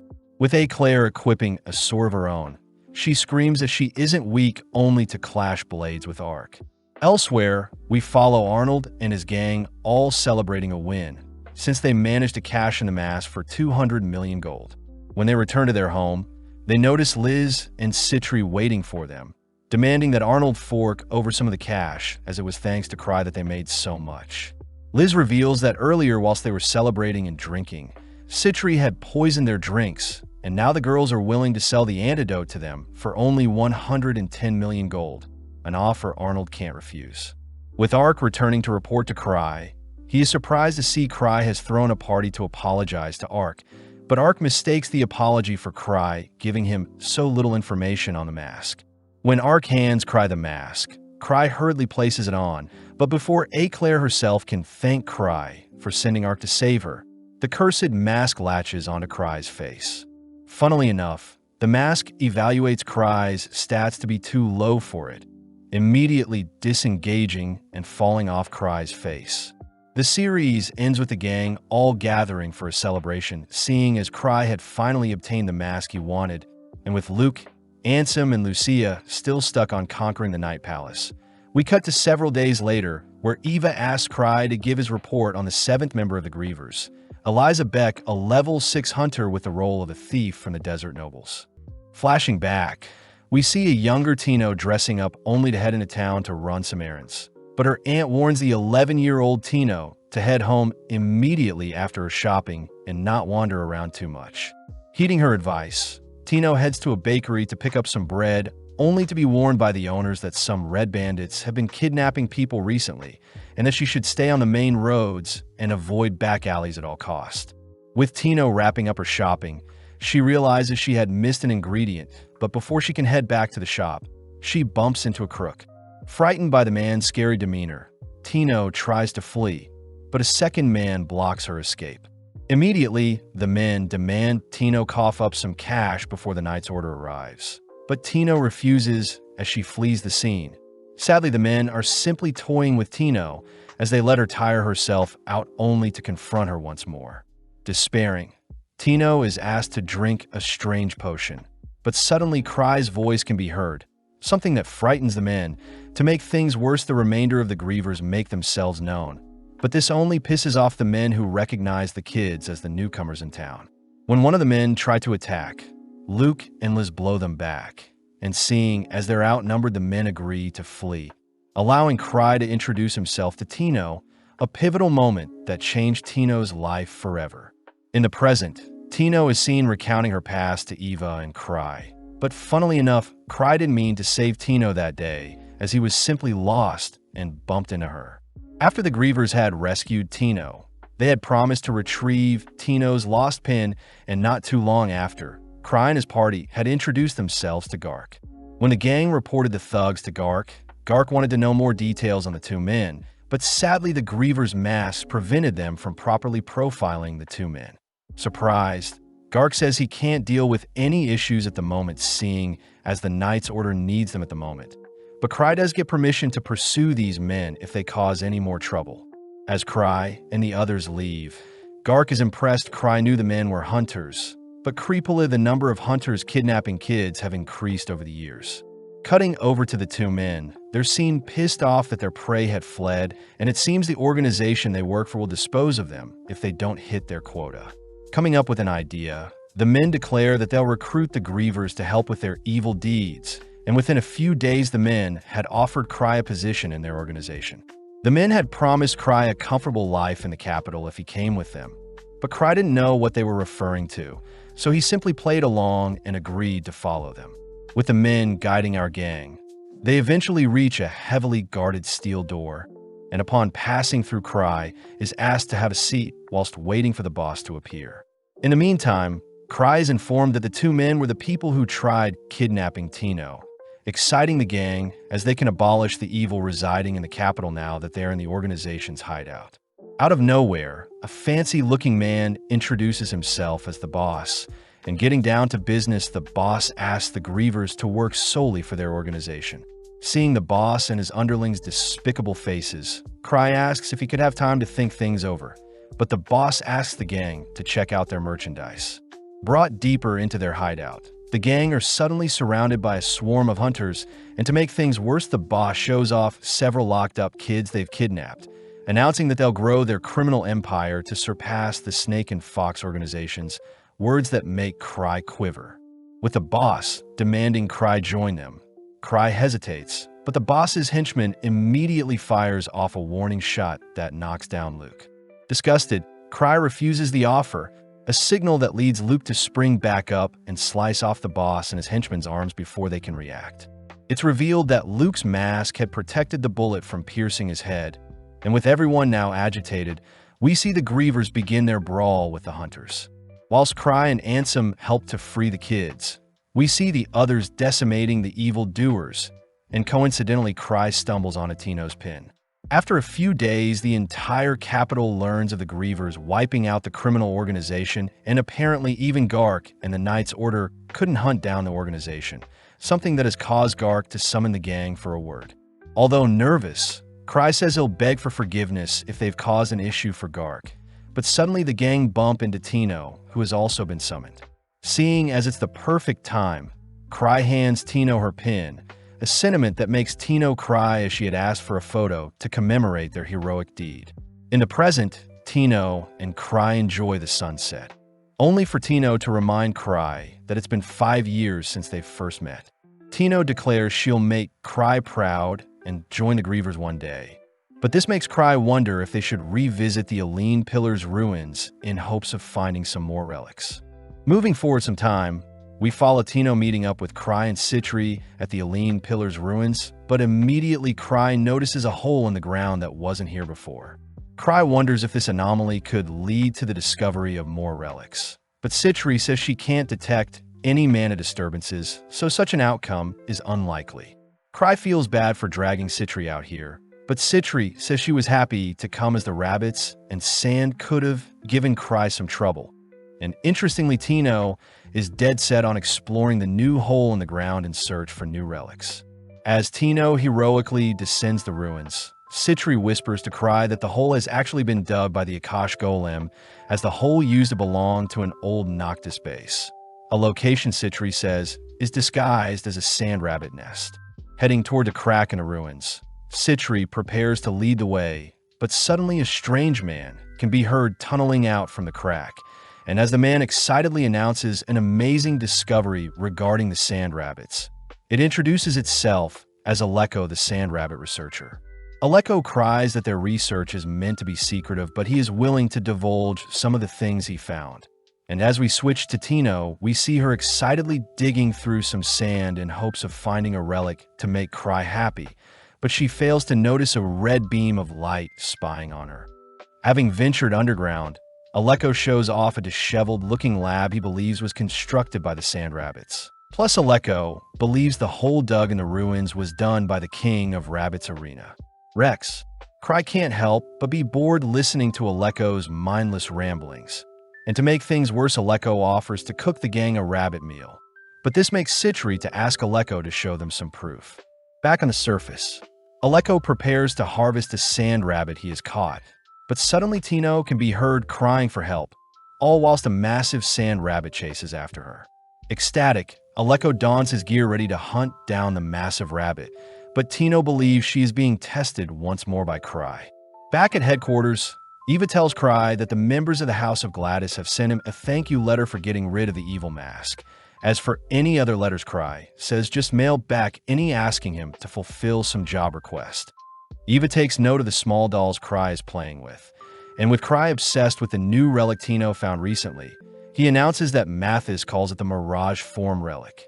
Cry says he can create any illusions within 240 meters of himself, and to demonstrate, Cry conjures up Eva's floating head to frighten her. Elsewhere, we follow Liz interrogating some people only to report to Citri that she has yet to learn anything even after using the colored water Citri provided her. A shame, since the red hunters they captured are being used as pawns and nothing else. Citri says they should return to cleaning up any remnants of the Akashic Tower, but the girls note how Greg has been getting paranoid as of lately, as several nobles have taken an interest in him. Citri says she can't use any of the hunters for her experiments as she needed mages, and when Liz offers to dispose of them, the captured hunters begin to shake, leading Citri to offer them a role to work for her. That night, Cry apologizes for having Tino run from the massive sand rabbit the other day. Plus, Cry wants to make things right by giving Tino a relic. With Citri and Liz joining the conversation, the girls tell Cry to give Tino a relic that makes her stronger, and before Tino can refuse, Liz reminds Tino that she was pathetic when she ran away from the massive rabbit. Cry announces that he has the perfect relic only to whip out the cursed mask he acquired. And with Tino quivering at the thought of what the mask may do to her, we see Liz stopping Tino from fleeing only for the mask to lock onto Tino. With a push from the sisters, we see the cursed mask latching onto Tino, only for Tino to suddenly freeze up. In the blink of an eye, Tino dashes to pick up Cry only to cry out that she is sick and tired of Liz and Citri always hogging her master. But such words only fire up the sisters. The next day, Gark is seen telling Cry about a request from Earl Gladys, and seeing as the association wants to strengthen their connection with Earl the Noble that hates hunters, Gark orders Cry to accept the request. Cry tries pushing the responsibilities onto Ark, but Karina reminds Cry that he'll be expelled if he doesn't accept a job after 3 terms, leading Gark to roar that Cry has gone 2 terms without accepting a job, and in 3 months his 3rd term will be up. Gark commends Cry for always giving others his credit, but Cry knows he hasn't really done anything these past months. But Cry does agree to visit the Gladys domain up north with Chloe only after he finishes his preparations. Heading through town, Cry racks his brain for a way to avoid the job request, but suddenly he bumps into a blue-haired boy and blonde girl that seem to be acquainted with Cry, but he can't seem to remember them. Sitting down for some tea, the boy immediately asks Cry to withdraw from his upcoming job request only to reveal that they were meant to originally deal with the Akashic Towers. Funnily enough, Cry has no idea what is happening, but he does hear the boy's nickname is Artie and the girl's name is Mary. Artie mentions how Gark may be looking for a predecessor, and whilst Cry enjoys his tea and cake, he ultimately agrees to leave the remnants of the Akashic Towers to Artie and Mary. But suddenly Arnold and his party confront Cry, still pissed at what Liz and Citri did to them. The men prepare to fight Cry, but suddenly Archie and Mary offer to fight in place of Cry, only to reveal themselves to be Art Baron Henning and Mary Auden, members of the Hidden Curse clan, a clan that houses the strongest mage in the capital Abyssal Inferno. With Cry asking to use the bathroom, he is seen sneaking out a nearby window, as he wants no part in the brawl that may start with the others. And creepily, he dons an oversized disguise using his Mirage artifact as he rushes home. At his office, Eva cries that Cry has been invited to the gathering of White Blades by the Emperor that takes place 3 weeks from now. And whilst Eva celebrates the Emperor finally recognizing Cry's amazing talents, Cry cuts her off by announcing that he'll be going on a vacation. Meeting up with Citri and Liz, Cry invites the girls to go on a vacation with him to Night Palace in hopes of meeting up with Luke and the others. Plus, he plans on making the vacation 3 weeks long in hopes of skipping out on the Emperor's gathering. Cry reassures the girls that Hidden Curse will be dealing with the Akashic Towers remnants whilst they're gone, and with Citri allowed to bring Killium and drink. We see Liz asking other clan members to join them on a vacation, only for everyone to make up excuses to avoid traveling with Cry and the sisters. That evening, Liz is seen checking up on Tino, who has locked herself away after she tried fighting Liz and Citri. But having had enough of Tino's apologies, Liz declares they'll be going on a vacation and that Tino has 5 minutes to get ready. Meeting up in front of the carriage, Citri, with the help of her electrocollars, introduces 3 of her new assistants, Black, White, and Gray, who will be traveling with them. Right on cue, Liz is seen dragging Tino along with her, and as the gang depart on horse carriage via the northern gate, we see Arnold and Gark being informed of Cry leaving the capital, and this forces both parties to make preparations to chase after Cry. With Chloe assigned to chase after Cry, she is seen bumping into Arnold, who has the same goals as her. But back at the capital, it is announced that Hidden Curse will be waging war on the Akashic Towers whilst Cry is gone. Having taken a pit stop, we see Liz and Tino training their sprints, but suddenly Liz calls for Citri to hand her the lightning potion. Although hesitant, Citri tosses a small vial at Liz, leading Liz to prepare to train Tino with some lightning strikes. Immediately, Tino begins fleeing from Liz, and having refused to don the creepy mask for a power boost, Tino is forced to tank several lightning strikes. With the gang setting up camp for the night, Cry reminds the sisters that training is not allowed whilst they're on vacation, and with Tino barely breathing, Cry orders the girls to prioritize having fun. Listening to Cry, the sisters get excited about what Cry has in store for them, but at the same time we see Chloe, Gilbert, and Ruta riding in a carriage alongside Arnold and his party. Although a lightning storm is brewing outside, the gang reason that they can meet up with Cry at Elon, as Cry will need to pass through Elon before entering the Gladys territory. Switching over to Cry, it seems his party has arrived at the town of Elon, where Cry has a base. Plus, it seems only Cry, Tino, and the sisters will be staying in the house, whilst the others stay elsewhere. Immediately, Liz begins snooping around for things to do. And interestingly, Liz stumbles upon Citri's stash of experiments along with items used to seduce people. Seeing Tino scared, Cry reassures her that there will be no training whilst they're on vacation. But suddenly a bolt of lightning strikes the town. With Cry unbothered by the phenomena, Citri secretly wonders if her lightning potion may have been too potent. But switching over to Chloe, we see her and the gang finally arriving at Elon Town as well. Freakishly, a guard alerts the party to flee the area, only to point to a lightning spirit that has appeared above the town. A fears that the spirit may be stronger than the thunder dragon Arnold took down in the past. And seeing as hunters they must protect the weak, Arnold orders everyone to brace themselves to fight the spirit. At the same time, Cry takes a soothing bath, and occasionally Liz would show off some bold fits Citri had been preparing. As for Arnold, he is forced to slurp down some potions to help with his combat, but even still the lightning spirit is too far away for the hunters to reach. Refusing to give in, Arnold is forced to ride his stallion into the air, and with a torrential swing, Arnold manages to cleanse the city of the spirit.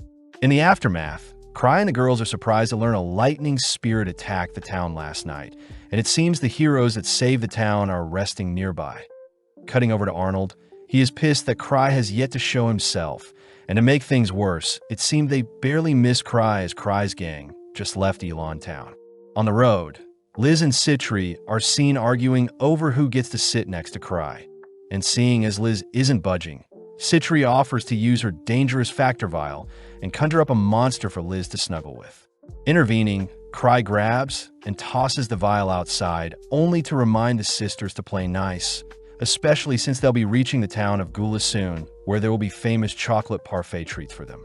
Tino refuses to believe Cry's words, as she wonders what trials are in store for them.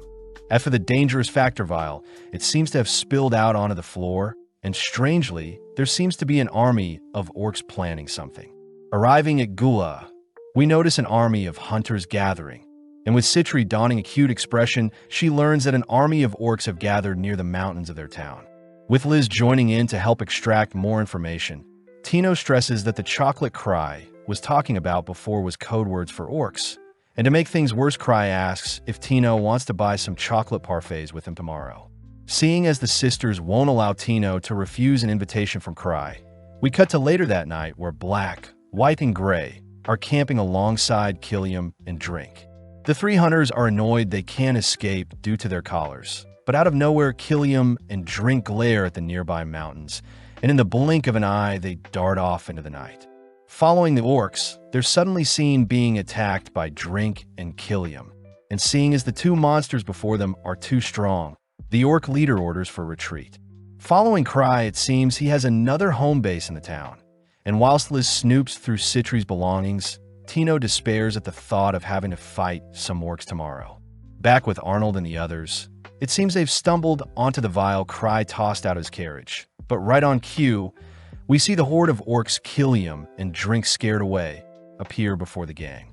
Freezing for a second, the orc's eyes turn a deep red, having been affected by the dangerous factor vial, leading the orc leader to let out a horrifying roar.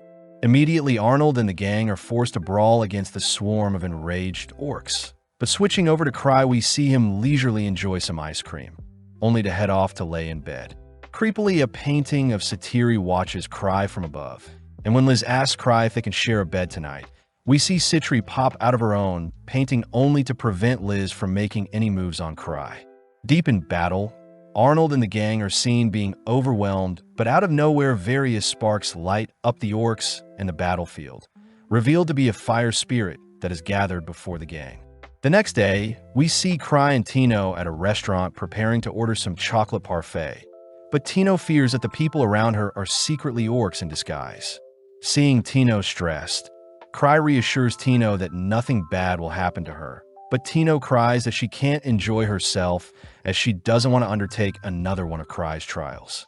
At that moment, some other customers mention how the nearby orcs have been mysteriously vanquished, news that excites Tino as she can finally relax. But later that day, we see the town celebrating and thanking Arnold and the gang for saving the town.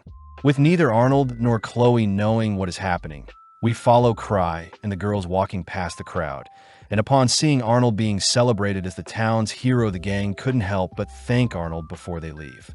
Pissed, Arnold tries reaching Cry, but sadly a swarm of flirtatious women swarm Arnold to thank him. Back on the road, Cry wonders how he can avoid Arnold's tracking, and seeing as they need a shortcut, they'll be heading off the main road and over the Galist Mountains instead.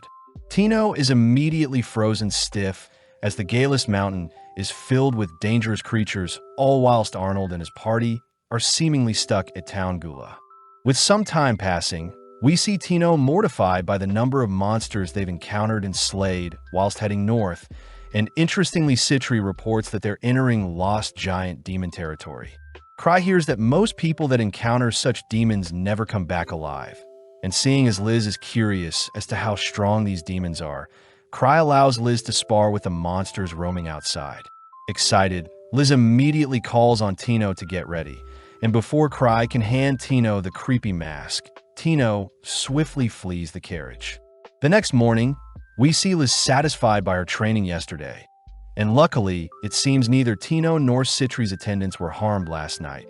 But interestingly, the gang appear before a fork in the road.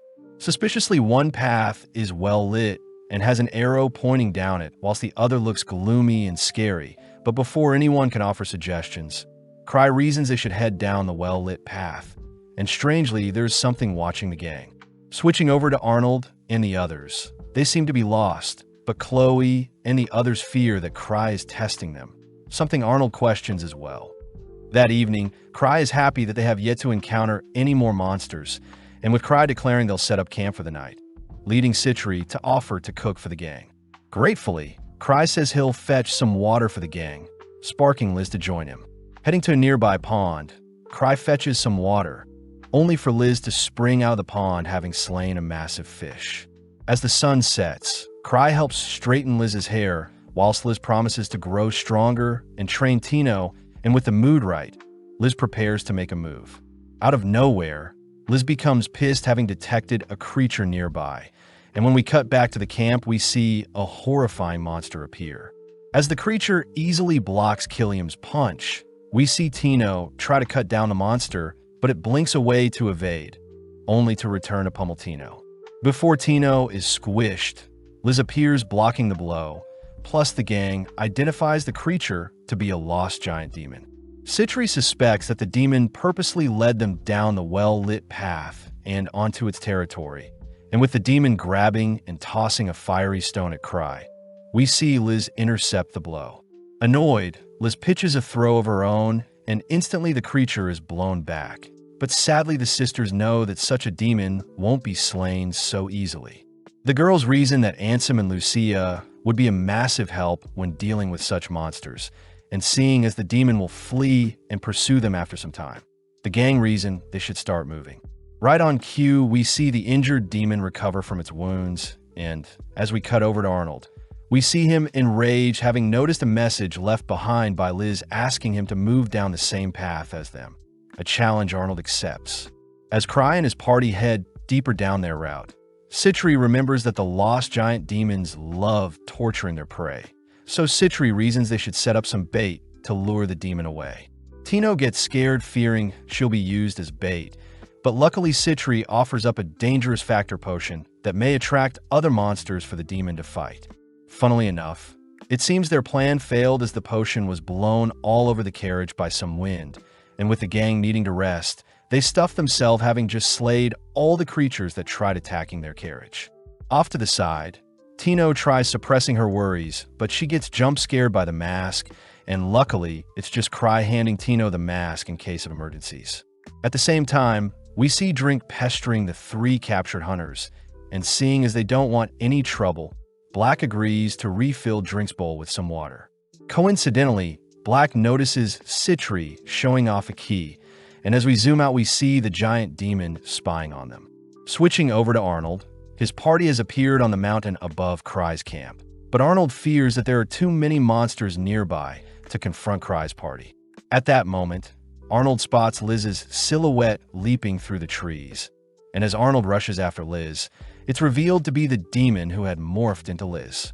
The demon seems to be trying to get Arnold and Cry's party to fight, and as we cut over to Cry, he runs into the demon who has morphed into Arnold. Immediately, the demon tries agitating Cry and his party, but funnily enough, the sisters and Cry reason that Arnold is a little angry. Seeing Arnold throwing a fit, Cry offers to apologize for running away, but right on cue, the real Arnold appears, a little weirded out to see a clone of himself. Locked on a Cry, Arnold takes a swing at Cry, but luckily Cry's safety ring blocks the lethal blow, and with Killiam and Drink appearing behind the demon, the sisters declare they knew the demon was a fake all along. Whilst the others engage the demon, Arnold is seen fixated on fighting Cry, and as Arnold infuses his blade with lightning, Cry is suddenly seen rushing to tackling Tino to safety. Miraculously, neither Cry nor Tino was hurt by the impact, and with Arnold demanding Cry draw his sword, Tino can't help but feel pathetic for standing idly by. As Arnold rushes Cry, Tino suddenly slide tackles Arnold, only to declare that she'll fight Arnold in Cry's place. Arnold warns Tino that she is too weak, but Tino rebuttals by placing on the creepy mask, and in an instant Tino's vision becomes blurred as the mask consumes her. This time it seems Tino is able to speak and command the mask, and with a heart of steel Tino begins to undergo a transformation, all whilst a surge of power emanates from her body. Liz is impressed by Tino's transformation, and having taken on the name of Super Tino, Tino begins her brawl with Arnold. Moving forward in time, we see Tino awaken on Cry's lap. And sadly, it seems Arnold was still able to defeat Tino while she had the mask, but it seems Arnold and the others were left in charge of the regenerating demon, whilst Cry and the sisters fled the scene.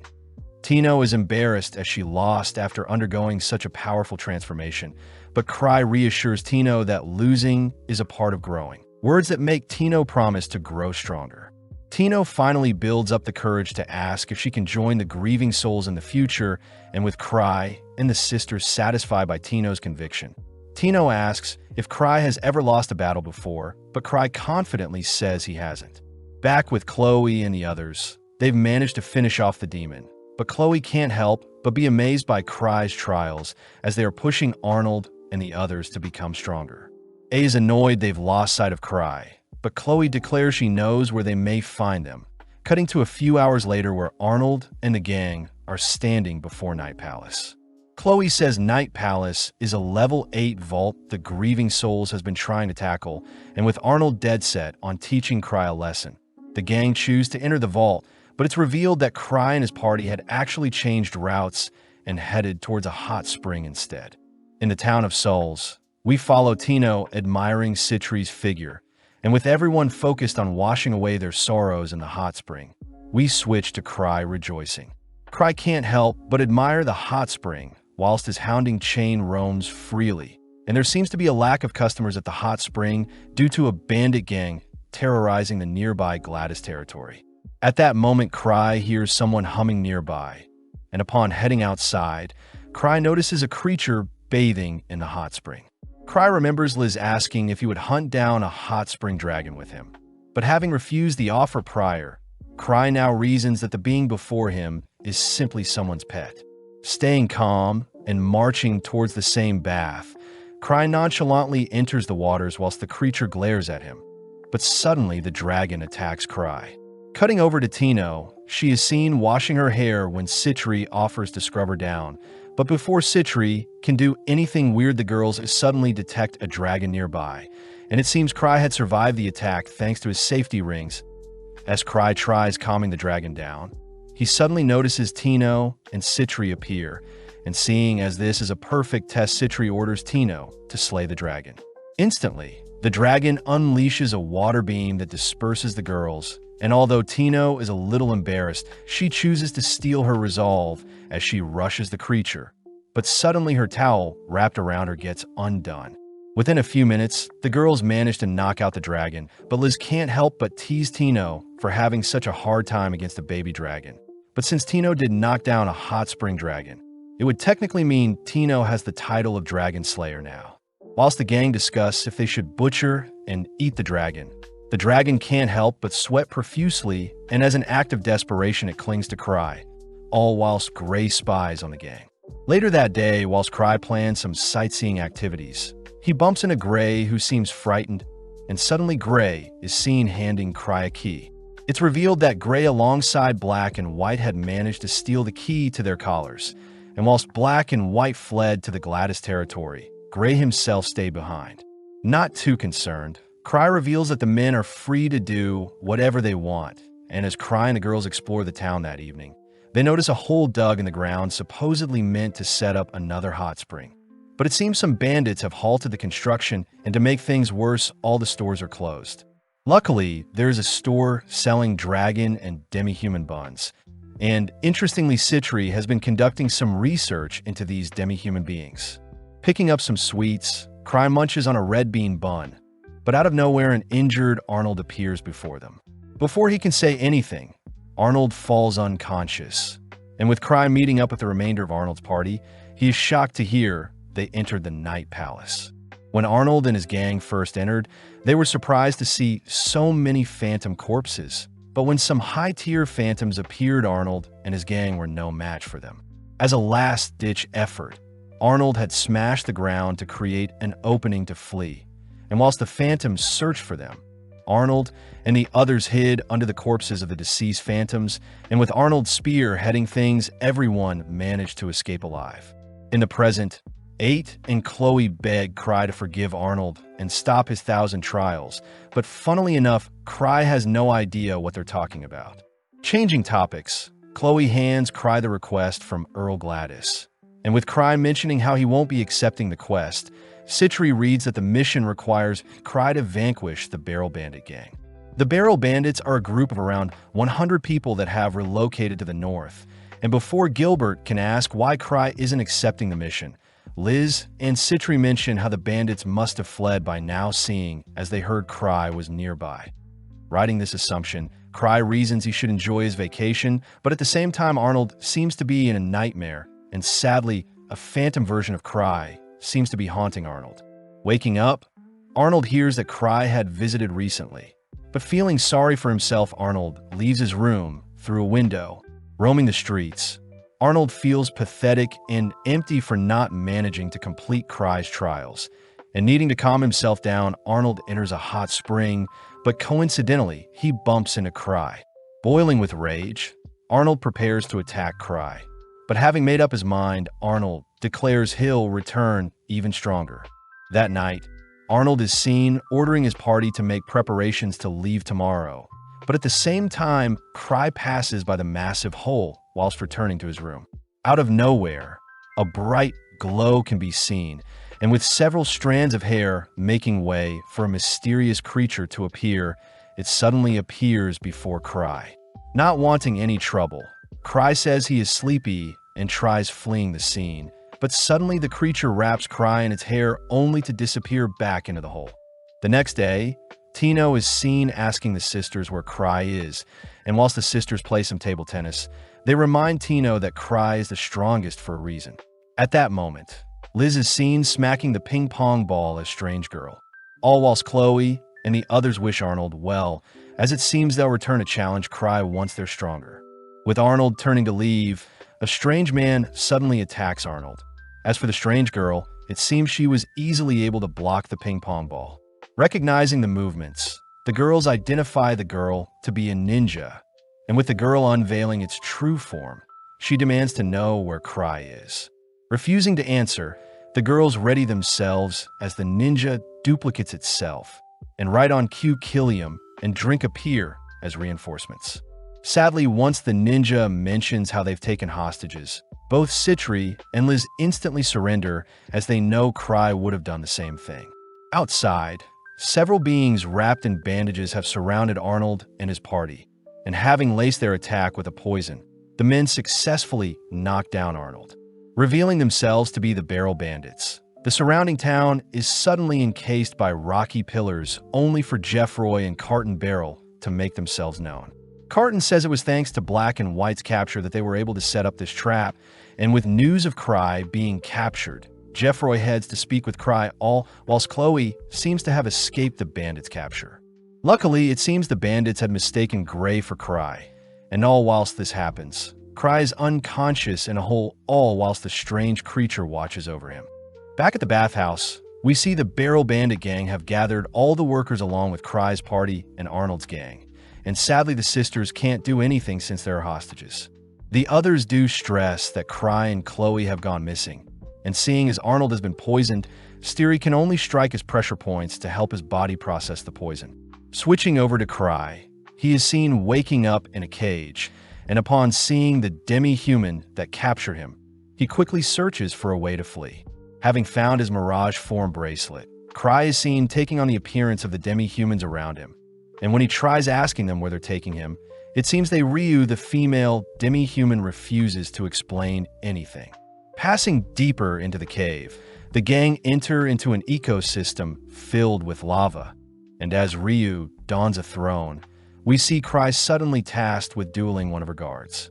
Luckily, Cry's safety rings block a lethal strike, and when Cry unveils his amulet, he manages to freeze the attacking monster before him thanks to Chris loading an offensive ice spell in the amulet. Sadly, Ryu simply orders her other guards to attack Cry, and having remembered Citri giving him a ring prior, Cry lets loose the spell inside the ring. Surprisingly, a thick smoke appears, and strangely the demi-humans afflicted by the smoke grow in size, an outcome no one expected. Back with Liz, she demands to be entertained, but upon hearing that the barrel bandits will begin executing hostages every 10 minutes until Cry shows himself, Liz simply breaks free from her restraints only to announce that she'll be cooling off in the hot spring. Before Liz can be stopped, a swarm of demi-humans emerge from the ground, and with the monsters attacking everyone they see, Citri uses the chance to heal Arnold only to task Arnold's party with freeing the hostages, whilst her party deals with the leader. Just like that, Arnold and his gang suit up, but outside we see the barrel bandits overwhelmed by the appearance of the demi-humans, and to make things worse, Ryu and Cry appear, something that catches everyone's attention. Off to the side, the girls notice Cry next to Ryu, and with Citri able to understand what Ryu is saying, it seems Ryu has deemed Cry their king and are no longer afraid of hiding from a god. Whilst Ryu continues to glaze Cry, Citri can't help but glare at her, and at the same time Cry asks what Ryu is planning. Taking the lead, Liz calls out to Cry, but before Cry can explain what is happening, Citri recognizes the markings on Ryu's head to belong to a princess. Seeing Citri getting angry, Cry tries explaining things, but Citri believes Cry is betraying them and tossing them aside. Reaching her breaking point, Citri cries that Cry still owes her money, plus, if Cry wanted to be a king, he could have simply asked her, but right on cue Cry's disguise fails as his mana has been depleted. Pissed, Ryu kicks Cry aside, and with Citri forgiving Cry for leaving them, Ryu cries out to her cave people to begin rampaging as their king has disappeared. With such an order, the surrounding demi-humans begin to roar, but before the barrel bandits and Arnold's party can be overwhelmed, a massive tremble can be heard from the nearby volcano. With a blast of steam surging from the volcano, a massive dragon rears its head, a presence that prompts Ryu to leap towards Cry only to begin begging them to help. Citri realizes that the dragon must be the malevolent god Ryu, and her cave people are afraid of, and without warning the dragon unleashes a horrifying steam breath. Cutting over to Chloe, we see her attempting to escape the village undetected, but having run out of energy, she is seen calling for help only to faint. Back in town, it seems the dragon's breath has leveled the area where Cry and the sisters stood, and surprisingly Ryu is fine as well. When Cry asks Ryu to leave the area, she can't help but cling to Cry. As for her people, it seems the other demi-humans refuse to remain on the surface as they flee back underground. With the dragon charging up another breath, Ryu is seen clinging to Cry once more, but Liz suddenly spots something as she teleports towards the dragon. Surprisingly, Liz notices the smaller dragon they met prior calming down the massive dragon, and even convinces it to leave the scene. With everything ending well, Cry is praised for coming up with such a brilliant plan to track down the Barrel Bandit gang. But out of nowhere, Tino transforms into a frog, and strangely most of the Barrel Bandit members transform as well. Right on cue, a massive man smashes a hole through the pillars surrounding the town, and having appeared beside Jeffroy and Carton, Ansem, Luke and Lucia make themselves known. With Lucia using up a decent chunk of her mana to transform the bandits into frogs, Luke takes over and approaches the Barrel Bandits leaders for a chat, but this only excites Jeffroy and Carton, as they can now capture all the Grievers at once. Before Luke can say anything else, a swing from his wooden sword severs the enemy's arms, and when Cry meets up with everyone, he asks Ansem to heal anyone that has been injured. With Arnold arriving as well, it seems his party has all been turned into frogs, and when Cry asks Lucia to turn everyone back, Lucia cries that she wants to be praised as she managed to create a spell to turn people into frogs like Cry asked.